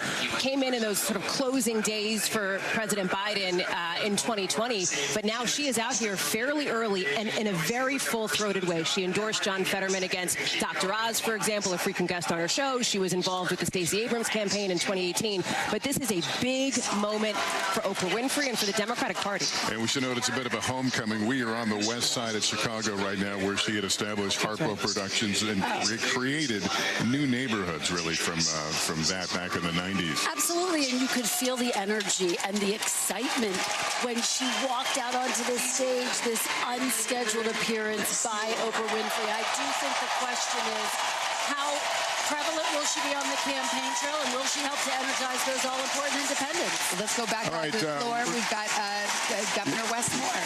Yeah, Wes Moore, the governor of Maryland, widely considered to be part of the Democratic Party's next generation. He took on a more of a national profile during after the collapse of the bridge, the Francis Scott Key Bridge, several months ago, and now addressing this convention. March 26th. At 1:30 in the morning, a container ship the length of 3 football fields slammed into the Francis Scott Key Bridge in Baltimore, and the bridge collapsed.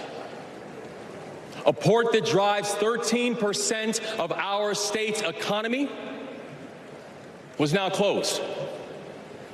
Thousands of workers were hours away from waking up and realizing they no longer had a job. 6 Marylanders who had been on the bridge in the middle of the night fixing potholes lost their lives. And one of the first phone calls that I got that morning started with these 3 words. Gov, it's Kamala. She said, I know you spoke to the president, and I want you to know we are here with you every step of the way.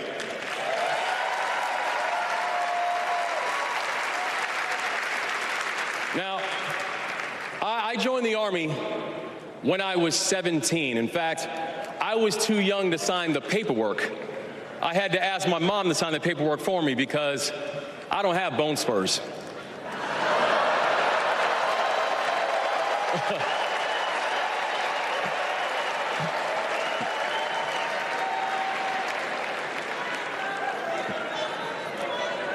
I led soldiers in combat in Afghanistan.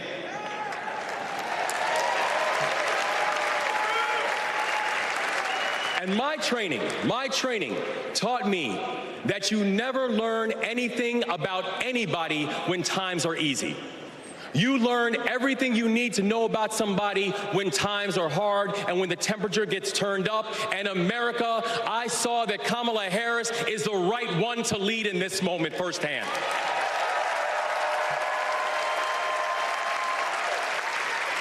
And united with the Almighty God's grace, we brought closure to the families of the 6 victims. And while many said it could take 11 months to reopen the port of Baltimore, we got it done in 11 weeks.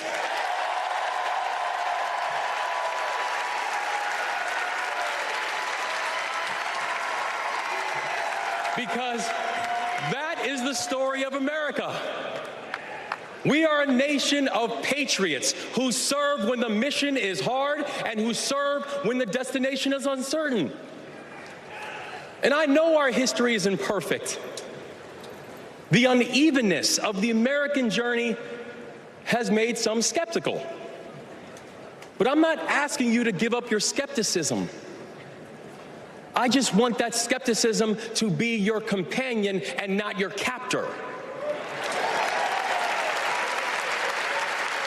And I'm asking that you join us in the work. Because making America great doesn't mean telling people you're not wanted. And loving your country does not mean lying about its history.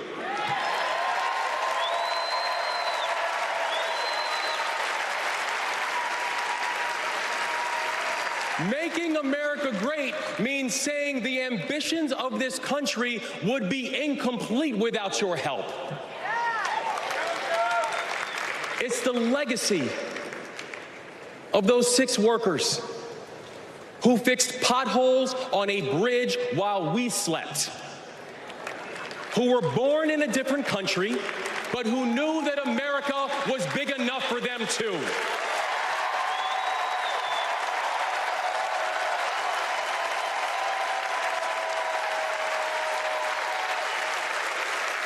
It's the journey. It's the journey of a man raised by a remarkable immigrant single mom, a man who felt handcuffs on his wrist at 11 years old, who now stands before you as the 63rd governor of Maryland and the first black governor in the history of our state.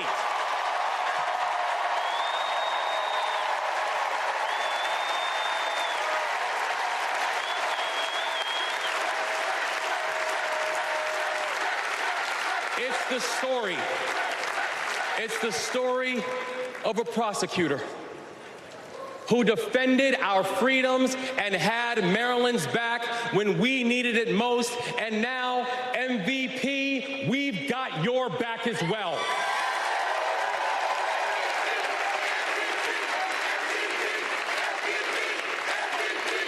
That's right.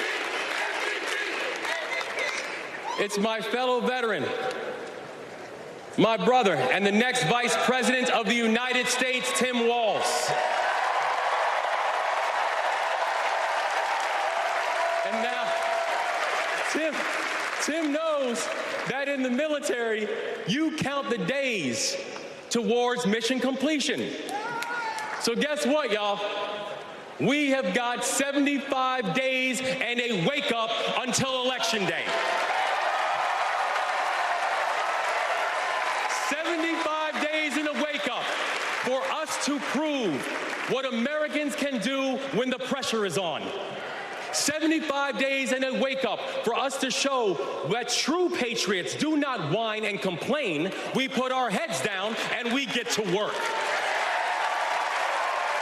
75 days and a wake-up to build a future that those who came before us hope for, and those who come after us that they deserve. And 75 days and a wake-up to elect a leader who is willing to believe in the best of us, and that leader is Kamala Harris, the next president of the United States. Thank you, God bless you, and let's leave no one behind.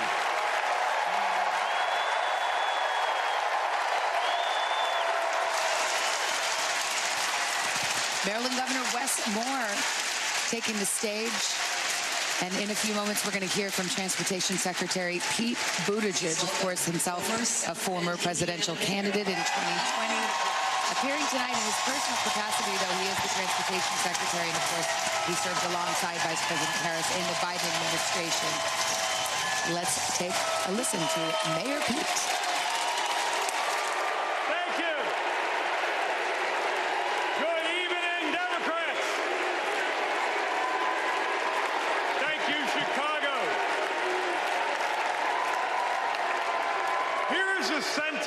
I never thought I'd hear myself saying. I'm Pete Buttigieg, and you might recognize me from Fox News.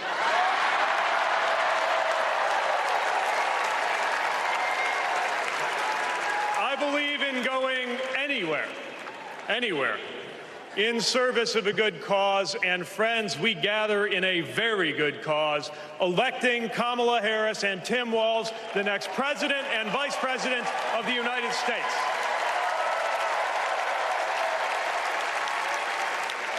The choice could not be clearer. Donald Trump rants about law and order as if he wasn't a convicted criminal running against a prosecutor. As if we were going to forget that crime was higher on his watch. Talks about the forgotten man, hoping we'll forget that the only economic promise that he actually kept was to cut taxes for the rich. And don't even get me started on his new running mate.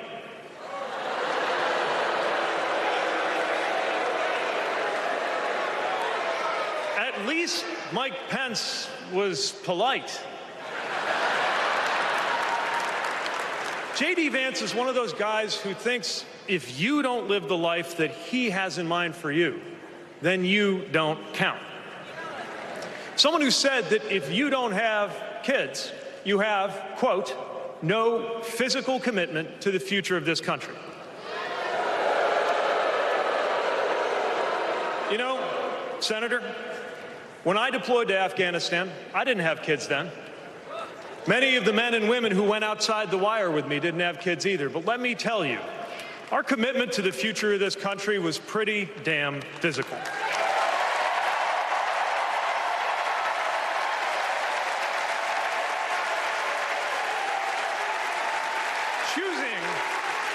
Choosing a guy like J.D. Vance to be America's next vice president sends a message. And the message is that they are doubling down on negativity and grievance. Committing to a concept of campaigning best summed up in one word: darkness.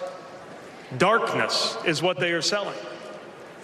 The thing is, I just don't believe that America today is in the market for darkness.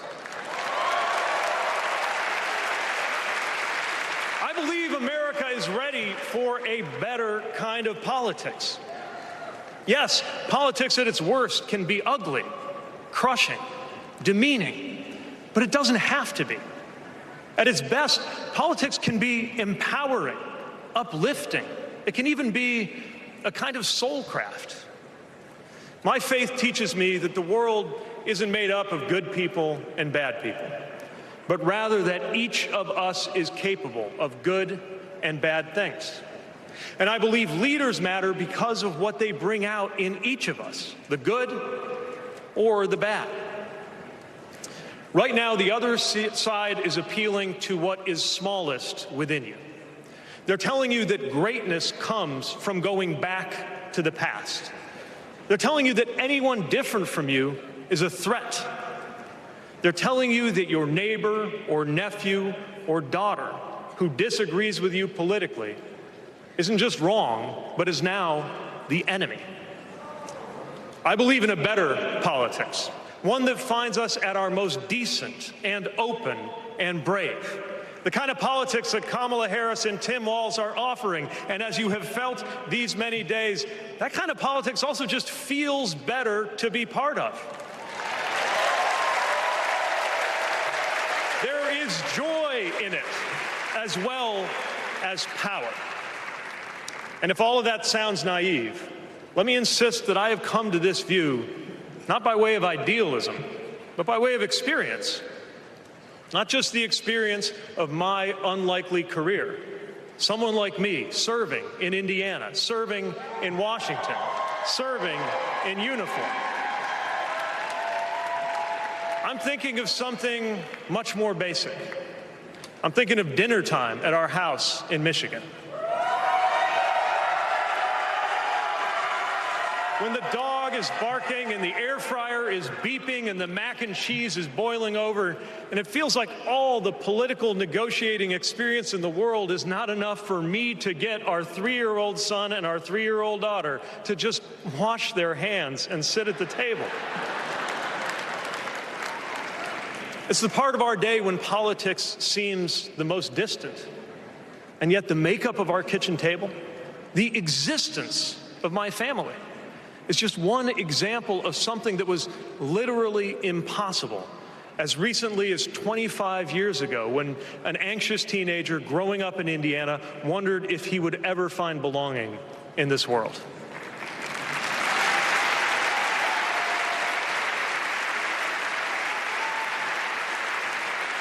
This kind of life went from impossible to possible. From possible to real, from real to almost ordinary in less than half a lifetime. But that didn't just happen. It was brought about through idealism and courage, through organizing and persuasion and storytelling, and yes, through politics, the right kind of politics. The kind of politics that can make an impossible dream into an everyday reality.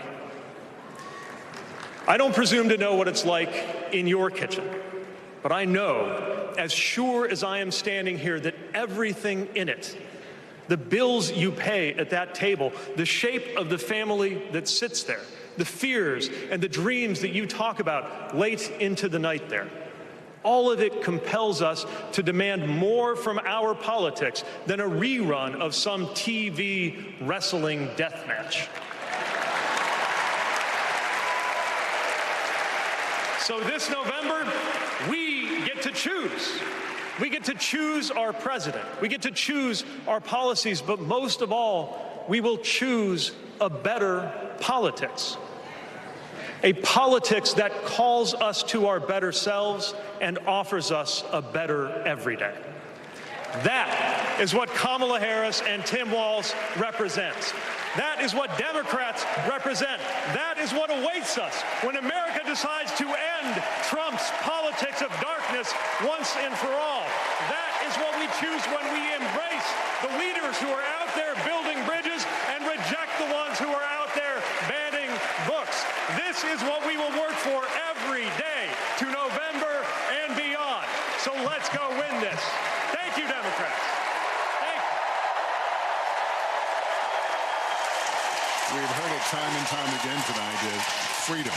Freedom is really the defining theme of this night 3 of the Democratic Convention. Pete Buttigieg himself was seen by many on the short list for a VP job.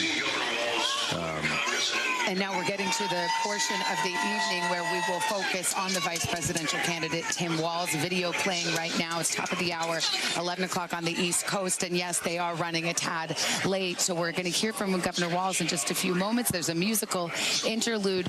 But Hallie, as I go to you, this is the moment of Tim Walz's political career. I have to say, if you'd asked most of us a couple of months ago outside the Washington Beltway, people didn't know Tim Walz, even though he's been a two-term governor. Sure. He's the head of the National Governors Association. But this is someone who's not widely known. And by the way, that's nothing to feel bad about. Polling showed that something like 7 in 10 Americans, when she named him her running mate, did not have a familiarity with Tim Walz, unless you obviously was down in the Minnesota delegation. They love him, the Democrats here, of course, but this is his introduction to a national audience in prime time on this big stage. And it is going to be heavily biographical. He's going to tell the story of who he is, and expect to hear the word coach a lot. That is the way that Kamala Harris, his running mate, describes him. You hear that from people in the audience and in the crowd. If what we just saw with Josh Shapiro, Pete Buttigieg, Wes Moore was kind of the next generation of potential future leaders, Tim Walz is kind of that loyalist. I want to pick up our conversation a moment ago about what we're going to expect from Tim Walz. And Kristen, the contrast with J.D. Vance. We haven't heard J.D. Vance's name mentioned a lot here tonight. Yeah. But talk about the contrast that Democrats with this pick were hoping to create. Well, J.D. Vance has made some comments in his past that have been unearthed, resurfaced, that he's had to do some explaining. You did hear Oprah Winfrey reference his childless cat ladies comment. J.D. Vance tried to kind of clean up those comments a bit, but they have been controversial because they've raised questions about how he views women. He has also, on the other hand, raised questions about some of what we've heard from Tim Walz. Is he consistent? Is he a family man? I think you are going to see him make the case that he's consistent, he's a family man, and really tries to focus on his character as he fills out his biography to create Minnesota Senator Amy Klobuchar, a longtime friend of Tim Walz, introduces the governor. Of the great state of Minnesota,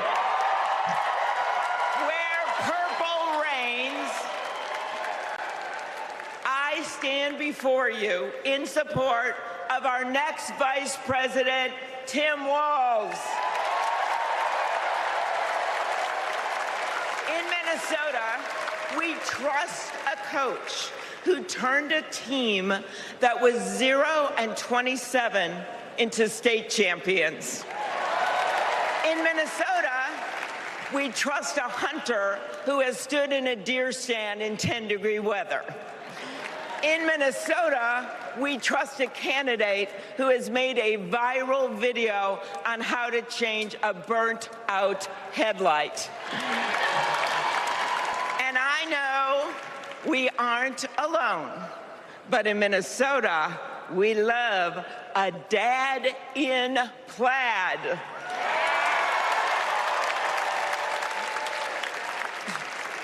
So Tim and I go way back. He taught high school right down the road from where my husband John grew up. My mother-in-law even brought him and Gwen a Parmesan chicken dinner when their son was born. That's what we do in America. We look out for our neighbors.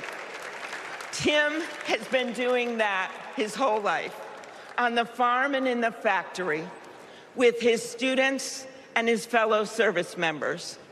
And the truth is, that matters. Who better to take on the price of gas than a guy who could pull over to help change your tire? Who better to serve our nation than a guy who has served in uniform? Who better to find common ground than a guy with Midwestern common sense? A former football coach knows how to level the playing field. And a former public school teacher knows how to school the likes of J.D. Vance.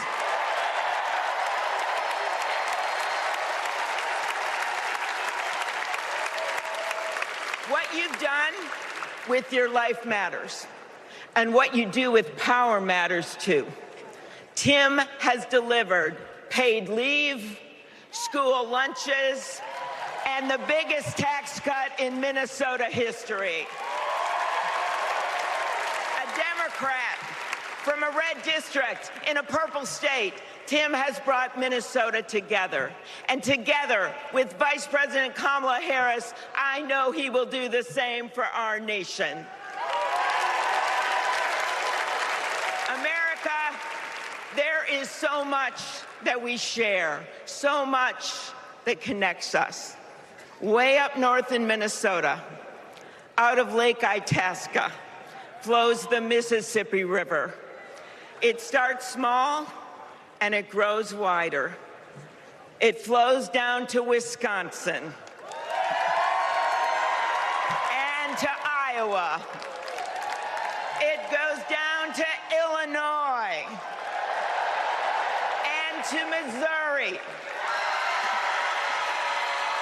It goes to Kentucky and Tennessee.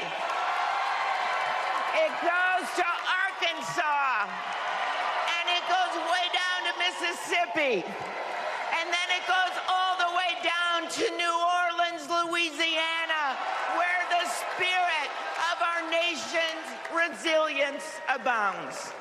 So let us commit here and now to cross the river of our divides to get to a higher ground. And let us join together to elect Kamala Harris and Tim Walz.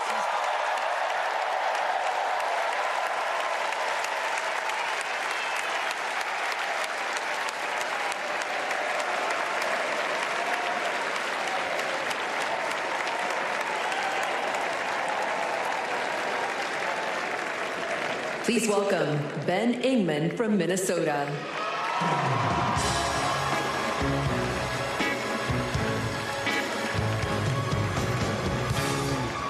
Tim Walz is the kind of guy you can count on to push you out of a snowbank. I know this because Tim Walz has pushed me out of a snowbank. I grew up next door to the Walzes in Mankato. Mr. Walz was also my geography teacher and my coach. Not for high school football, but for 7th grade basketball and track. So what was a high school football coach doing, coaching 7th grade basketball and track? Well, there was a kid in the high school who couldn't afford to pay for lunch, and he ran up a lot of debt. And Tim and Gwen decided they'd help pay it off. They started calling around the district to see if there were any positions they could fill to make a little extra money, and that's how he wound up coaching us 7th graders. That's right. Coach Walz got us excited about what we might achieve together. He believed in us, and he helped us believe in each other. And his leadership stuck. That track team went on to win a state title, just like the football team. That's right. Speaking of which, come on out, Scarlets. Yeah!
You know, all this got me thinking about the kinds of leaders we need.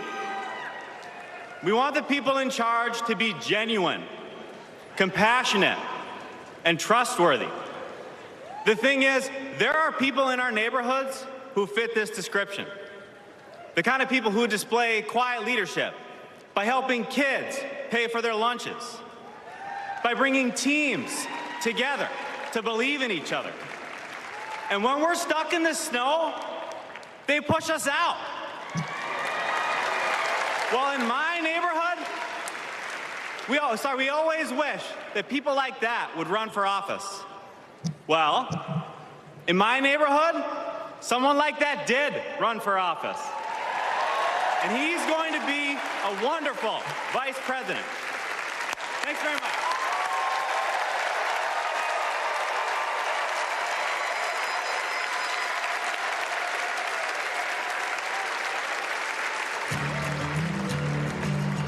Out here in the wide open spaces, we are reminded of the values we share: a commitment to community, country, and standing up for what's right. Tim Walz grew up in a small town in Nebraska where he spent summers working the family farm. There were just 24 students in his graduating class. His dad served during the Korean War, and that meant a lot to Tim. So he enlisted right after his 17th birthday and served 24 years in the National Guard, rising to Command Sergeant Major. Tim went to college on the GI Bill and became a social studies teacher. That's where Tim and I met. We shared a classroom with a divider right down the middle. His classroom was a lot louder than mine, but I could hear how engaged his students were. Tim taught for over 15 years, and he coached football, helping lead the team to a state championship after 0 wins just a few years before. Tim taught them how to believe in themselves and that we're all in this together.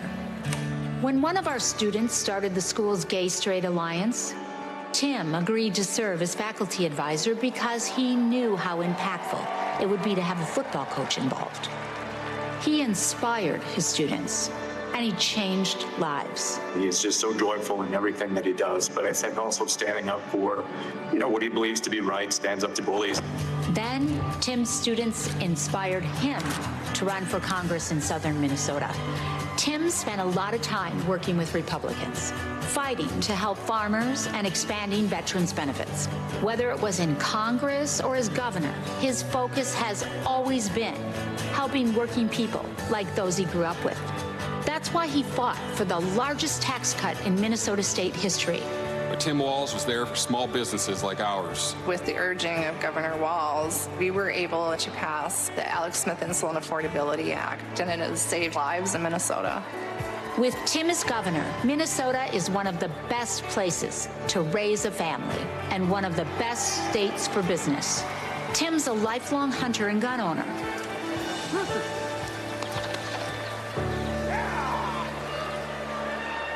By But after the Sandy Hook school shooting, he knew that we had to do something. So he's fought for background checks and red flag laws.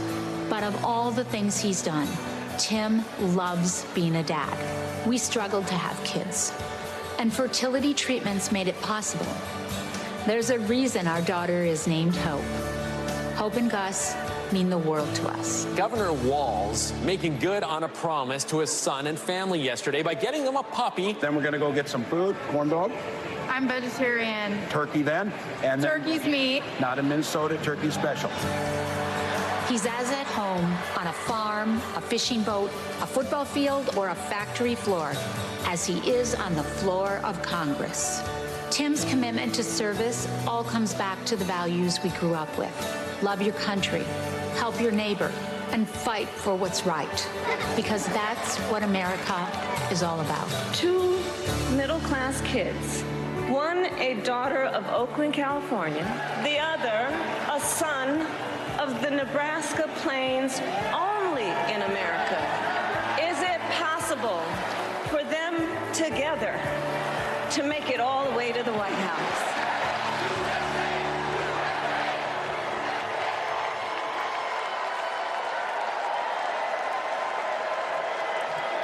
Please welcome the Democratic nominee for Vice President, Governor Tim Walz.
Thank you, first of all, to Vice President Harris. Thanks for putting your trust in me and for inviting me to be part of this incredible campaign. And a thank you to President Joe Biden for 4 years of strong, historic leadership.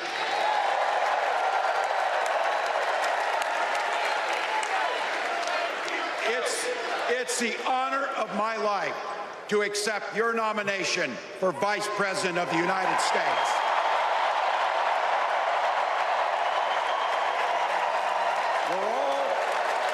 We're all here tonight for one beautiful, simple reason. We love this country. So thank you to all of you here in Chicago and all of you watching at home tonight. Thank you for your passion. Thank you for your determination. And most of all, thank you for bringing the joy to this fight.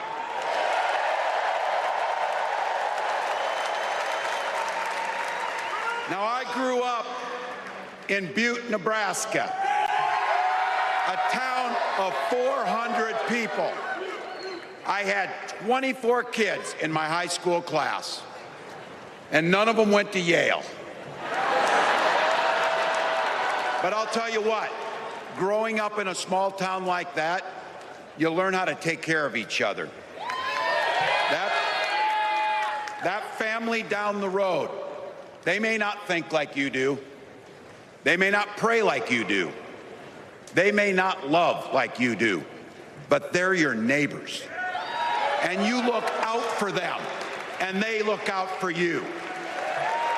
Everybody belongs.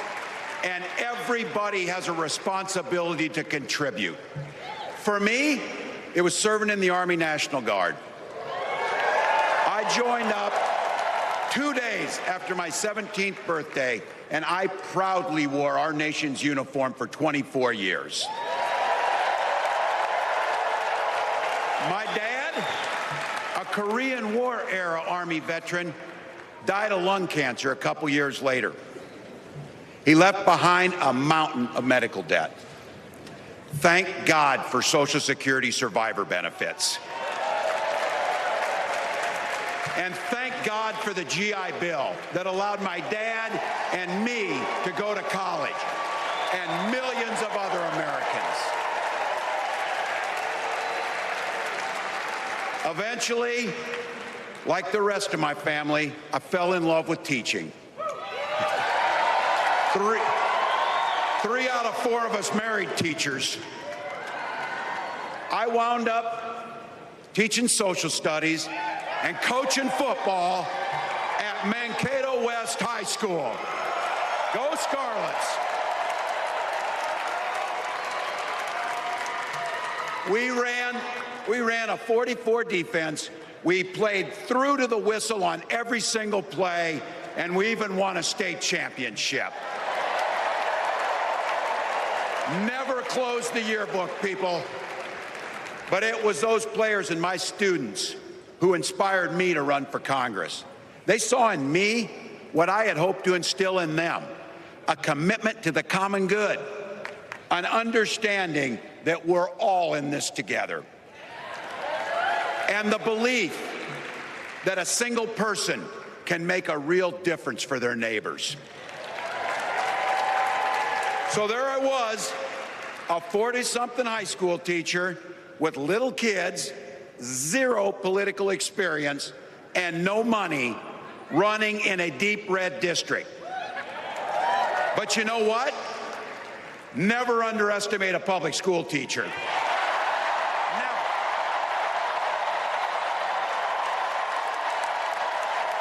I represented my neighbors in Congress for 12 years, and I learned an awful lot. I learned how to work across the aisle on issues like growing the rural economies and taking care of veterans. And I learned how to compromise without compromising my values. Then I came back to serve as governor, and we got right to work, making a difference in our neighbors' lives. We cut taxes for the middle class. We passed paid family and medical leave. We invested in fighting crime and affordable housing. We cut the cost of prescription drugs and helped people escape the kind of medical debt that nearly sank my family. And we made sure that every kid in our state gets breakfast and lunch every day. So while other states were banning books from their schools, we were banishing hunger from ours.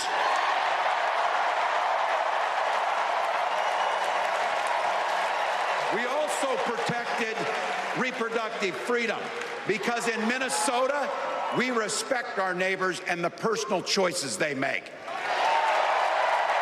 And even if we wouldn't make those same choices for ourselves, we've got a golden rule. Mind your own damn business.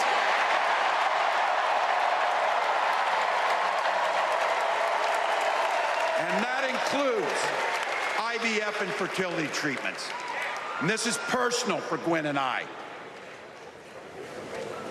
If you've never experienced the hell that is infertility, I guarantee you, you know somebody who has. And I can remember praying each night for a phone call. The pit in your stomach when the phone had rang, and the absolute agony when we heard the treatments hadn't worked. It took Gwen and I years, but we had access to fertility treatments. And when our daughter was born, we named her Hope.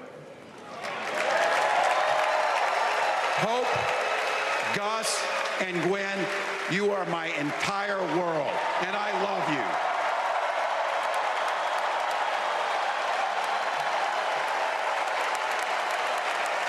I'm letting you in on how we started a family because this is a big part about what this election is about. Freedom. When Republicans use the word freedom, they mean that the government should be free to invade your doctor's office. Corporations free to pollute your air and water. And banks free to take advantage of customers. But when we Democrats talk about freedom, we mean the freedom to make a better life for yourself and the people that you love. Freedom to make your own health care decisions. And yeah, your kids' freedom to go to school without worrying about being shot dead in the hall. Look, I know guns. I'm a veteran. I'm a hunter. And I was a better shot than most Republicans in Congress, and I got the trophies to prove it. But I'm also a dad. I believe in the Second Amendment, but I also believe our first responsibility is to keep our kids safe.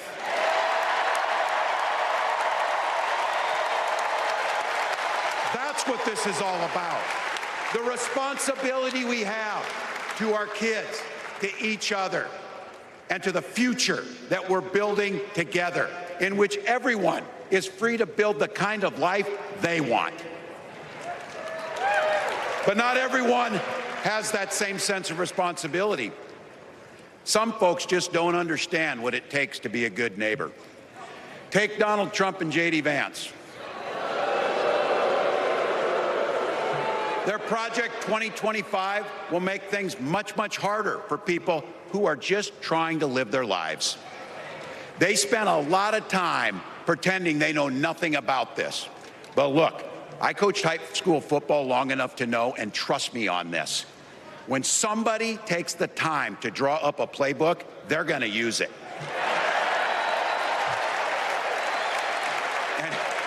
And we know if these guys get back in the White House, they'll start jacking up the costs on the middle class.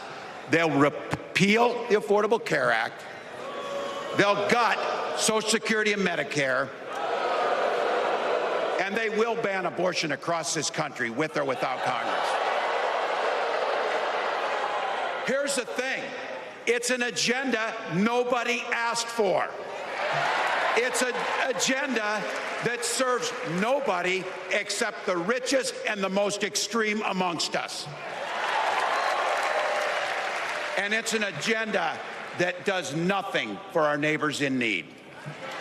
Is it weird? Absolutely. Absolutely. But it's also wrong. And it's dangerous. It's not just me saying so. It's Trump's own people. They were with him for 4 years. They're warning us that the next 4 years will be much, much worse. You know, when I was teaching every year, we'd elect a student body president. And you know what? Those teenagers could teach Donald Trump a hell of a lot about what a leader is. Leaders don't spend all day insulting people and blaming others. Leaders do the work. So I don't know about you. I'm ready to turn the page on these guys. So go ahead, say it with me. We're not going back.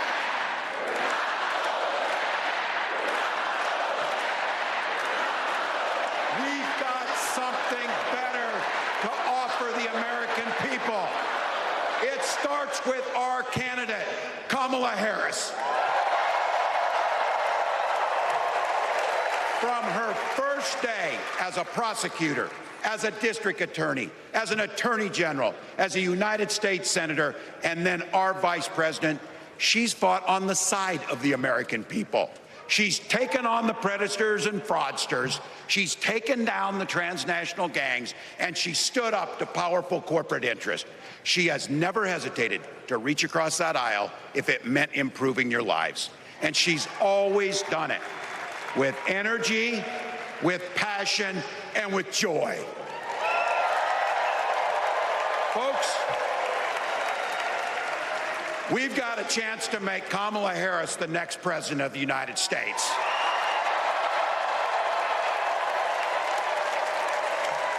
But I think we owe it to the American people to tell them exactly what she'd do as president before we ask them for their votes.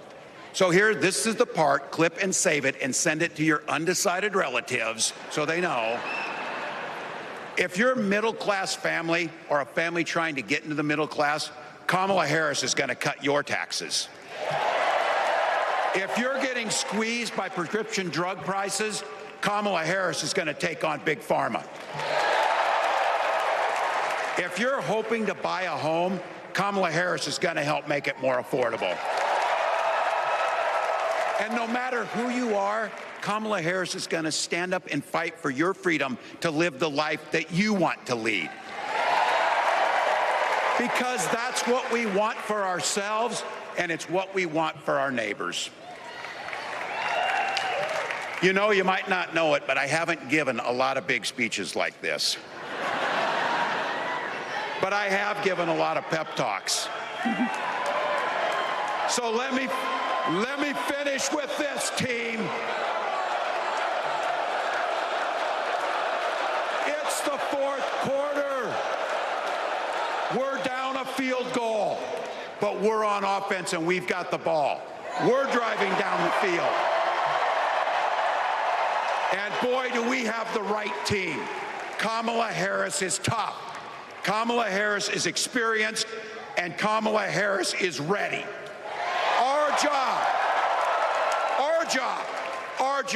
Our job for everyone watching is to get in the trenches and do the blocking and tackling. 1 inch at a time, 1 yard at a time, 1 phone call at a time, 1 door knock at a time, 1 $5 donation at a time. Look, we got 76 days. That's nothing. There'll be time to sleep when you're dead. We're going to leave it on the field. That's how we'll keep moving forward. That's how we'll turn the page on Donald Trump. That's how we'll build a country where workers come first. Health care and housing are human rights. And the government stays the hell out of your bedroom.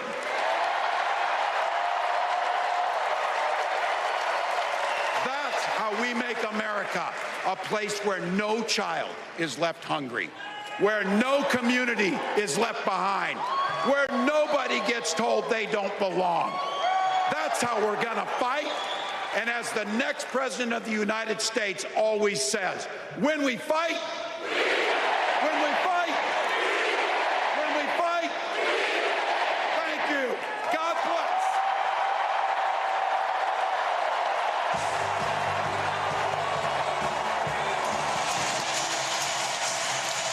Well, who is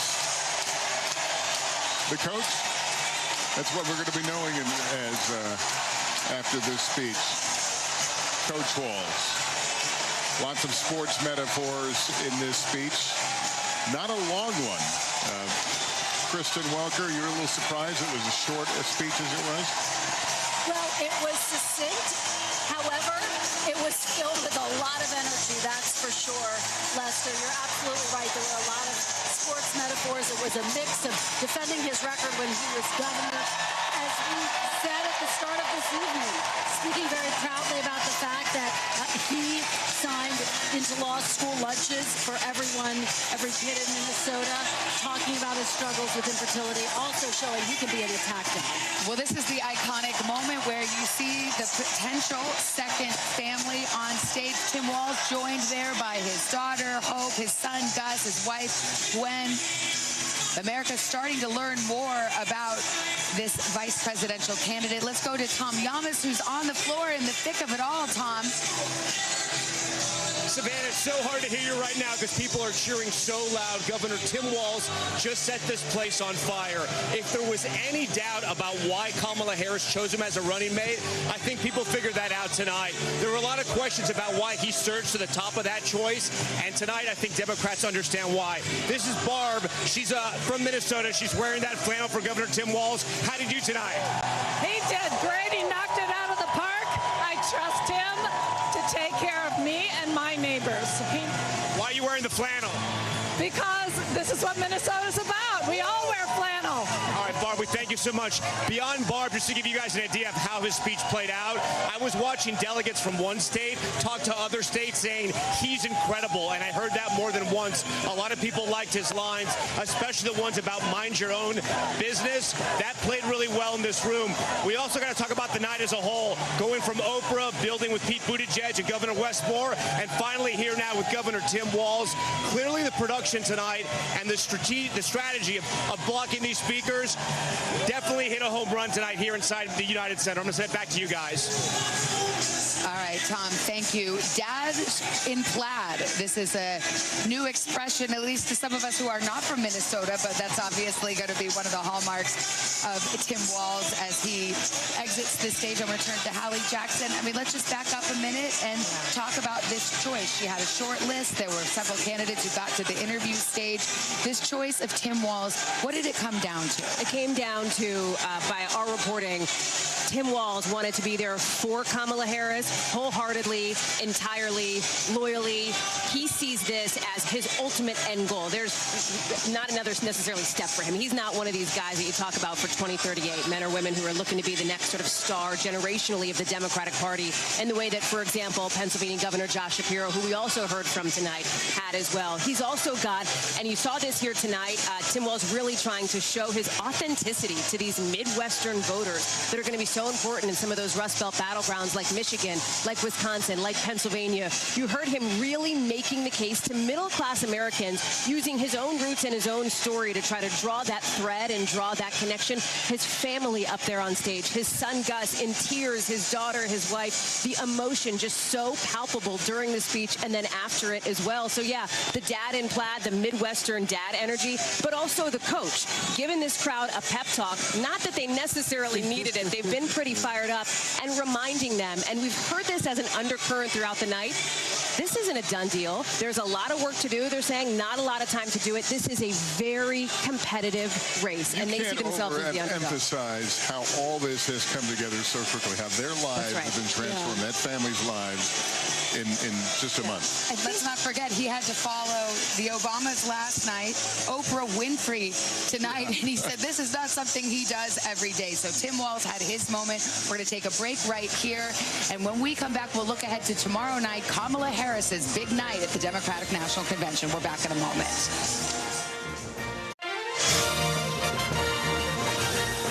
Welcome back to our special coverage of Night 3 of the Democratic National Convention. This crowd just hearing from tonight's keynote speaker, the Democratic Vice Presidential nominee, Minnesota Governor Tim Walz. Meanwhile, we're just learning new details about what to expect from VP Harris's speech tomorrow night. That, of course, the next big event at this convention. Governor Walz has left the stage, but they're still rocking in the free world down here. As mentioned, this is a fired-up crowd. Let's go to our Washington correspondent, Yamiche Alcindor.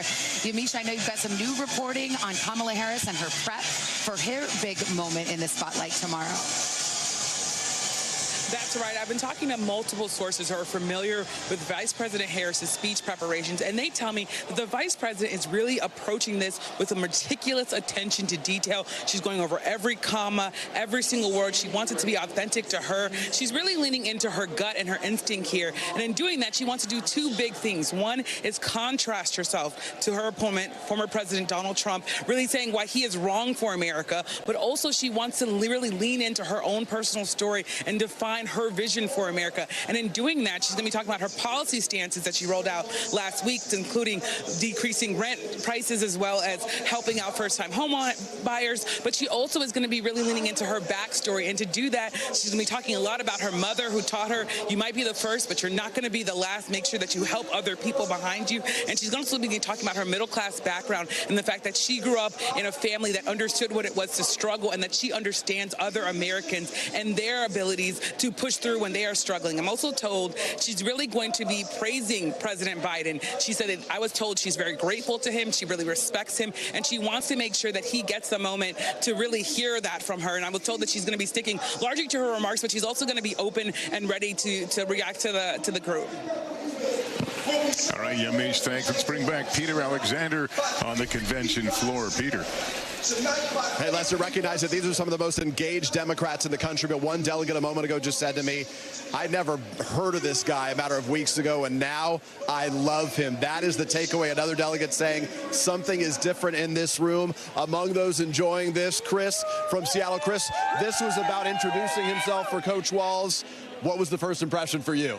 First, I thought on day one, high bar to meet. On second day, even higher. On today, he came out and rapped happiness, optimism, fun, tears, all into one. And those tears of his son, those tears of his son, Gus? Oh, it really caught me. It really got me. So Coach Walz really delivered. Well, he delivered a pep talk tonight, and those tears were not just on the eyes of Gus Walz. They were on the eyes of a lot of people in this room at that time as well. Back to you, Lester and Savannah. All right, Peter, thanks. We'll take a break. When we come back, the big takeaways from the third night of the Democratic National Convention. More live from Chicago coming up after this.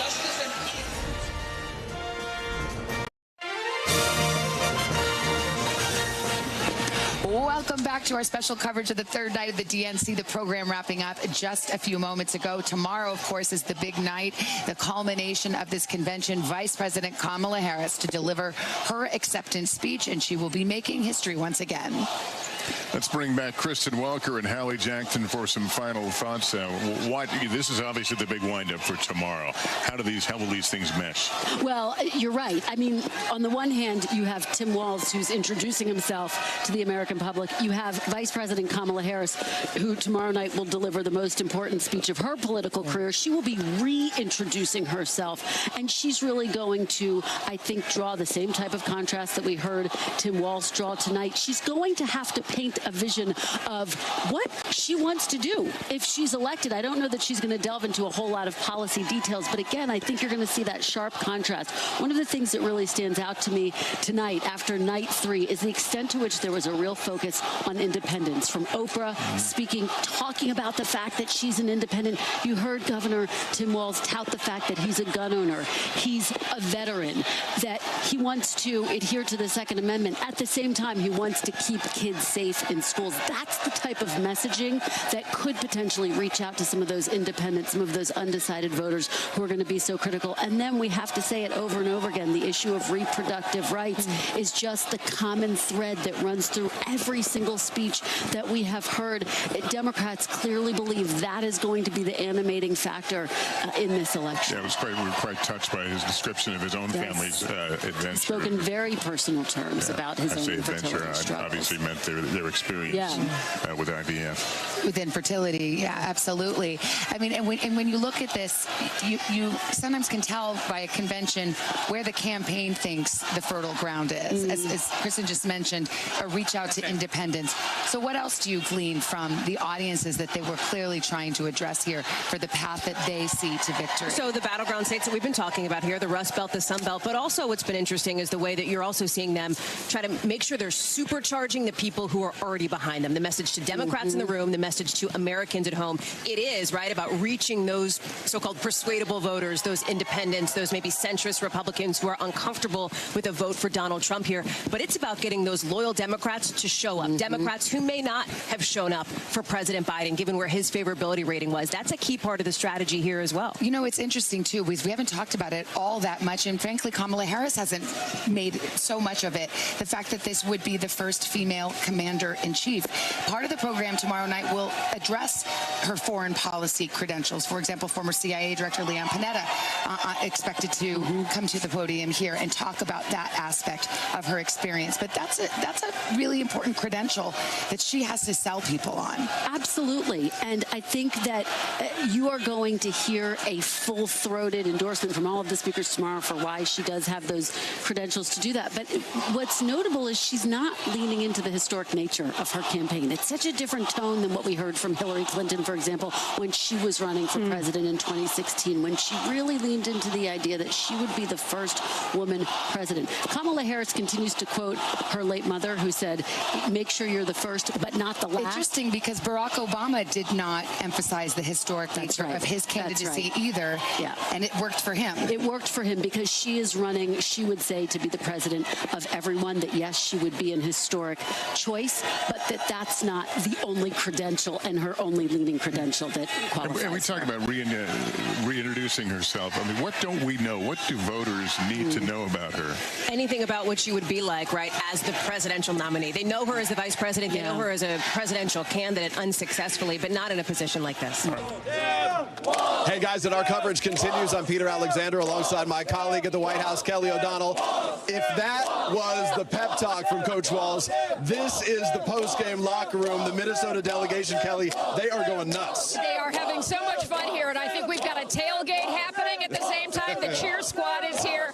Minnesota did not know they were going to have this kind of night, and they have turned it up. All the mayor of Minneapolis is here. There are friends and neighbors of Governor Walz and the Walz family, and they are showing the Minnesota pride. This is a big night, and it is one where they're trying to introduce the governor to the country, and they're doing it in a way that's very familiar to him, where he talked about he's given not a lot of big speeches, but a lot of pep talks. Well, they talk about the people from the Midwest being particularly neighborly, right? This is the only place in the entire convention hall where anybody is right now. They have welcomed all the neighbors to the Minnesota delegation for this celebration. I got to tell you, over the course of the last several days, we've been hanging out in this area, and the energy here in particular, and really the pride about Tim Walz has been remarkable, because there was a lot of conversation only a matter of weeks ago about maybe Josh Shapiro, Wes Moore, Pete Buttigieg. Tim Walz was sort of the underdog candidate, no doubt. But when his name got selected, got announced by Kamala Harris, this state said, wait until you meet our man, our coach, our teacher, our neighbor. And tonight, Americans really did get to meet him in a way that the campaign was hoping they would. And they were able to talk about service in a lot of ways. Service in the classroom, service in your community, service in uniform, and in Washington. And to make that a link to what they are trying to talk about of communities that have to rely on each other, and having that dad guy, that relatable person who shows up when something needs to be done. From the podium where they talked about being pushed out of snow, it's the same response that came here, where the last two reporters on the floor needed some help, and here they are. So pulling back the curtain on TV news for a moment, to be candid, I can't hear a thing you're saying right now, because it's as loud as it gets when you do this sort of stuff. But that's what makes it fun. What was striking over the course of this night in particular was there were so many headliners, right? Oprah Winfrey, among others, who in all of years of service has not delivered a speech like that at a convention hall like this. And so for Tim Walz, a name less familiar, not sharing the celebrity of these others, for him to be celebrated like that, in the eyes of one delegate I spoke to on the way to join you, Kelly, they said he delivered tonight. Consider this, the moment, honestly, that got me as a dad myself was watching his son Gus look at his dad, tears pouring down his face. He could barely contain himself, pointing up to his dad with pride. And it wasn't just the pride for a father, but really the pride for someone who represented a way of life in this country, I think. And who just a few weeks ago would not have imagined they would be here. So what a transformation for their family to be thrust into the national spotlight. Not all of that is great. Tonight it was great. Tonight it was about family and celebration and talking about the things that they know about their father that they hope the country will get to know. So that was emotional. Also talking about the fertility journey and how that really ties into a lot of the core issues of the Democrats' campaign. I think that's right. To pull back the curtain on another portion of our coverage tonight, you were positioned in a unique place, basically behind the podium, where you could see those politicians, past presidents and others, as they waited for their moment to come out on stage. You were sharing, as we've been speaking together over the course of this last week, what that sort of moment, where it appears to be in a bit of privacy, the last moment where the world looks at you, is like, what struck you watching those? So many things, because you see even very famous, very notable politicians and officials coming through, and they take their moment where they sort of set themselves and know they're coming out. We also saw when things went a little late on a couple of nights, how they had to scramble some of the speakers as well. Tom, Hallie, that's the scene from the post-game locker room in Minnesota. We send it back to you upstairs. Can I tell you, we've been turning around and looking because we see you from our bird's eye view. You're like a little island on the convention floor with the shouting, the yelling, a ton of energy there for Governor Tim Walz. It's literally a Governor Walz pep rally behind both Kelly and Peter tonight. Right. But that was the kind of energy he brought to that speech. Yeah. Look, there have been a lot of surprises during this Democratic National Convention. I think bringing out the championship team right before the Walz speech was surprised everyone there. And the guy that he pushed out of the snowbank, his neighbor down the road, a fellow student. Listen, whoever's programming this convention gets credit. We said the same thing at the RNC. They put on a very good convention. Tonight, the bar keeps getting raised, and Harris has a very high bar because every night so far has been successful for Democrats. One of the key words, I think, of the convention so far in talking with delegates, with Democrats here, Tom, and I know you've been on the floor talking with them too, has been this idea of energy and momentum. And this question, can it be sustained for the next 75 plus days? Right. You talk to some Democrats who say, hey, we love the compressed timeline for this year because we may be able to keep up the momentum. But Trump's senior advisors on the Trump Vance campaign are making the bet that this is a honeymoon that will fade after this convention. They expect some kind of a convention bump or bounce. The question is, how does she keep up that momentum? Will she? And what does her, week ahead, her next couple of weeks ahead look like, especially with potentially those debates coming up in September and October? And there's starting to become this weird dance where they want that word joy to be the word of the convention, but they're also taking some serious shots at both J.D. Vance and at Donald Trump, and the shots are getting tougher and tougher as the nights go on. I know Yamiche Alcindor standing by for us at the platform camera. She has some new reporting on what we can expect tomorrow from Vice President Harris. Yamiche, what have you learned? That's right. In talking to multiple sources who are familiar with Vice President Harris's speech, they tell me that she's going to be both contrasting herself with former President Donald Trump, saying why he's wrong for America, while also defining her vision for America. And while doing that, she's going to be leaning in, talking about her middle-class roots, talking about her mother, who said you might be the first, but you should not be the last, and you need to help other people. They're also, her team, the Harris team, is going to really be cautious when it comes to race and gender. They understand and want to mark the fact that she's a history-making candidate, but they also want to make sure that people know that she earned this. So they're going to be talking about her qualifications, her background as a prosecutor, sort of the people that she went and prosecuted cases against. And they're also telling me that she's really going to praise President Biden, that she's going to lean into the idea that she loves him, that she's grateful for him, that he was really a hero of the party, while also, of course, turning the page and saying, here's what I can do now to sort of continue that vision and that legacy. Tom, Hallie. Yamiche, they've been doing this interesting thing where they have sort of like this middle communicator, right? One night it was Secretary Clinton. Tonight, I think it was Oprah. Are they going to have sort of that middle communicator tomorrow as well in the last night of this convention? From my understanding, they are going to have that. We're not exactly sure who that person is going to be. She is very close to her family, Vice President Harris. So they're definitely going to want to make sure that they play up that, because they realize that she's going to be introducing herself to some Americans. Even if they know her as Vice President, they really want people to understand her background, the fact that her mother was a cancer researcher, the fact that her parents met as civil rights activists, the fact that she, as a young girl, went to protest in a stroller. So they want people to really understand who she is. And I was told that in 2019, when she ran back then, that she listened to a lot of political consultants who told her, don't think about Kamala Harris for the people, so sort of change the way you're talking about your campaign. This time around, I'm told this speech represents her going back to her instincts, going back to her gut, and really going back to what she believes is the best way to communicate with Americans. So certainly that's going to mean her biography, but it's also going to mean policy. It's going to mean talking about what she's going to do to make rent decreases. It's going to mean helping out first-time home buyers. So a lot of sort of policy influence, but really influenced by how she sees the world and her experience. Tom, Hallie. Yamiche, it's interesting. The first 3 years of the Harris vice presidency, she was really scrutinized. The headlines were not good for her. And then suddenly in the last 3 weeks, she's gotten a lot of great press. She's gotten a lot of momentum now at the top of the ticket. Is there a fear at all that momentum will shift? And do you see that sit-down interview? Do you see that news conference coming out of this convention? It's a key question. I've been told over and over again that they realize that this might be a honeymoon phase and that they really need to make sure that they turn this enthusiasm, all of these crowds. I was in Milwaukee yesterday where some 18,000 people, the Harris campaign said, showed up for that rally, along with, of course, all the thousands and thousands of people who are here in Chicago. So they want to make sure that people are signing up to be volunteers. So they have people signing them up. They have people that are going to be door knocking, that are going to be calling. They want to make sure that all of these voters, all of this enthusiasm actually turns into votes. So they're very cognizant of that. And when it comes to her engaging with the media, I've been asking that question. They say that they understand the Harris team, the pressure and the necessity needed to sit down and have conversations with the media. So we do expect a big joint interview, a substantive interview between her and Governor Walz and some sort of media outlet. We also, I'm told, they're going to be wanting to talk to social media influencers. They're going to be talking to like sort of non-traditional media, because they agree and understand sort of the power of the media, but they also want to make sure that they're meeting people where they are, and that might be on Snapchat or TikTok. So they're really trying to think of sort of all the different ways that they can approach the media. Tom and Hallie. All right, Yamiche, we thank you for all your new reporting tonight. So listen, for the Republican reaction to Governor Tim Walz's speech, let's bring in his opponent, of course, on the other side of the aisle, Ohio Senator and Republican Vice Presidential nominee J.D. Vance. Senator Vance, thanks so much for being with us tonight. Good evening. Thanks for having me.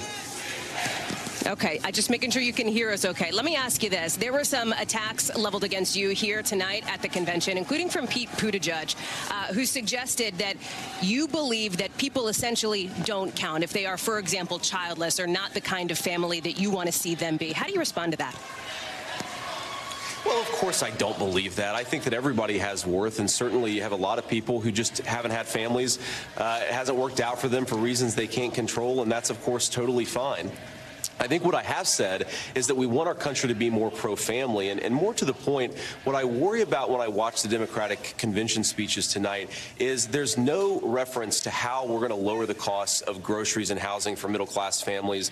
There's no reference to how Kamala Harris's policies have closed the border because, of course, they've opened the border. What they've done here is they've basically made an argument that if you vote for Donald Trump and you want change and you want a better future for your children, that somehow you're a bad person. What I think what the Democrats should do is actually point to Kamala Harris's record and point out how her policies have made people better off, not attack me and Donald Trump, and most importantly, the people who vote for us because they're unhappy with Kamala Harris's policies and what they've done to the country.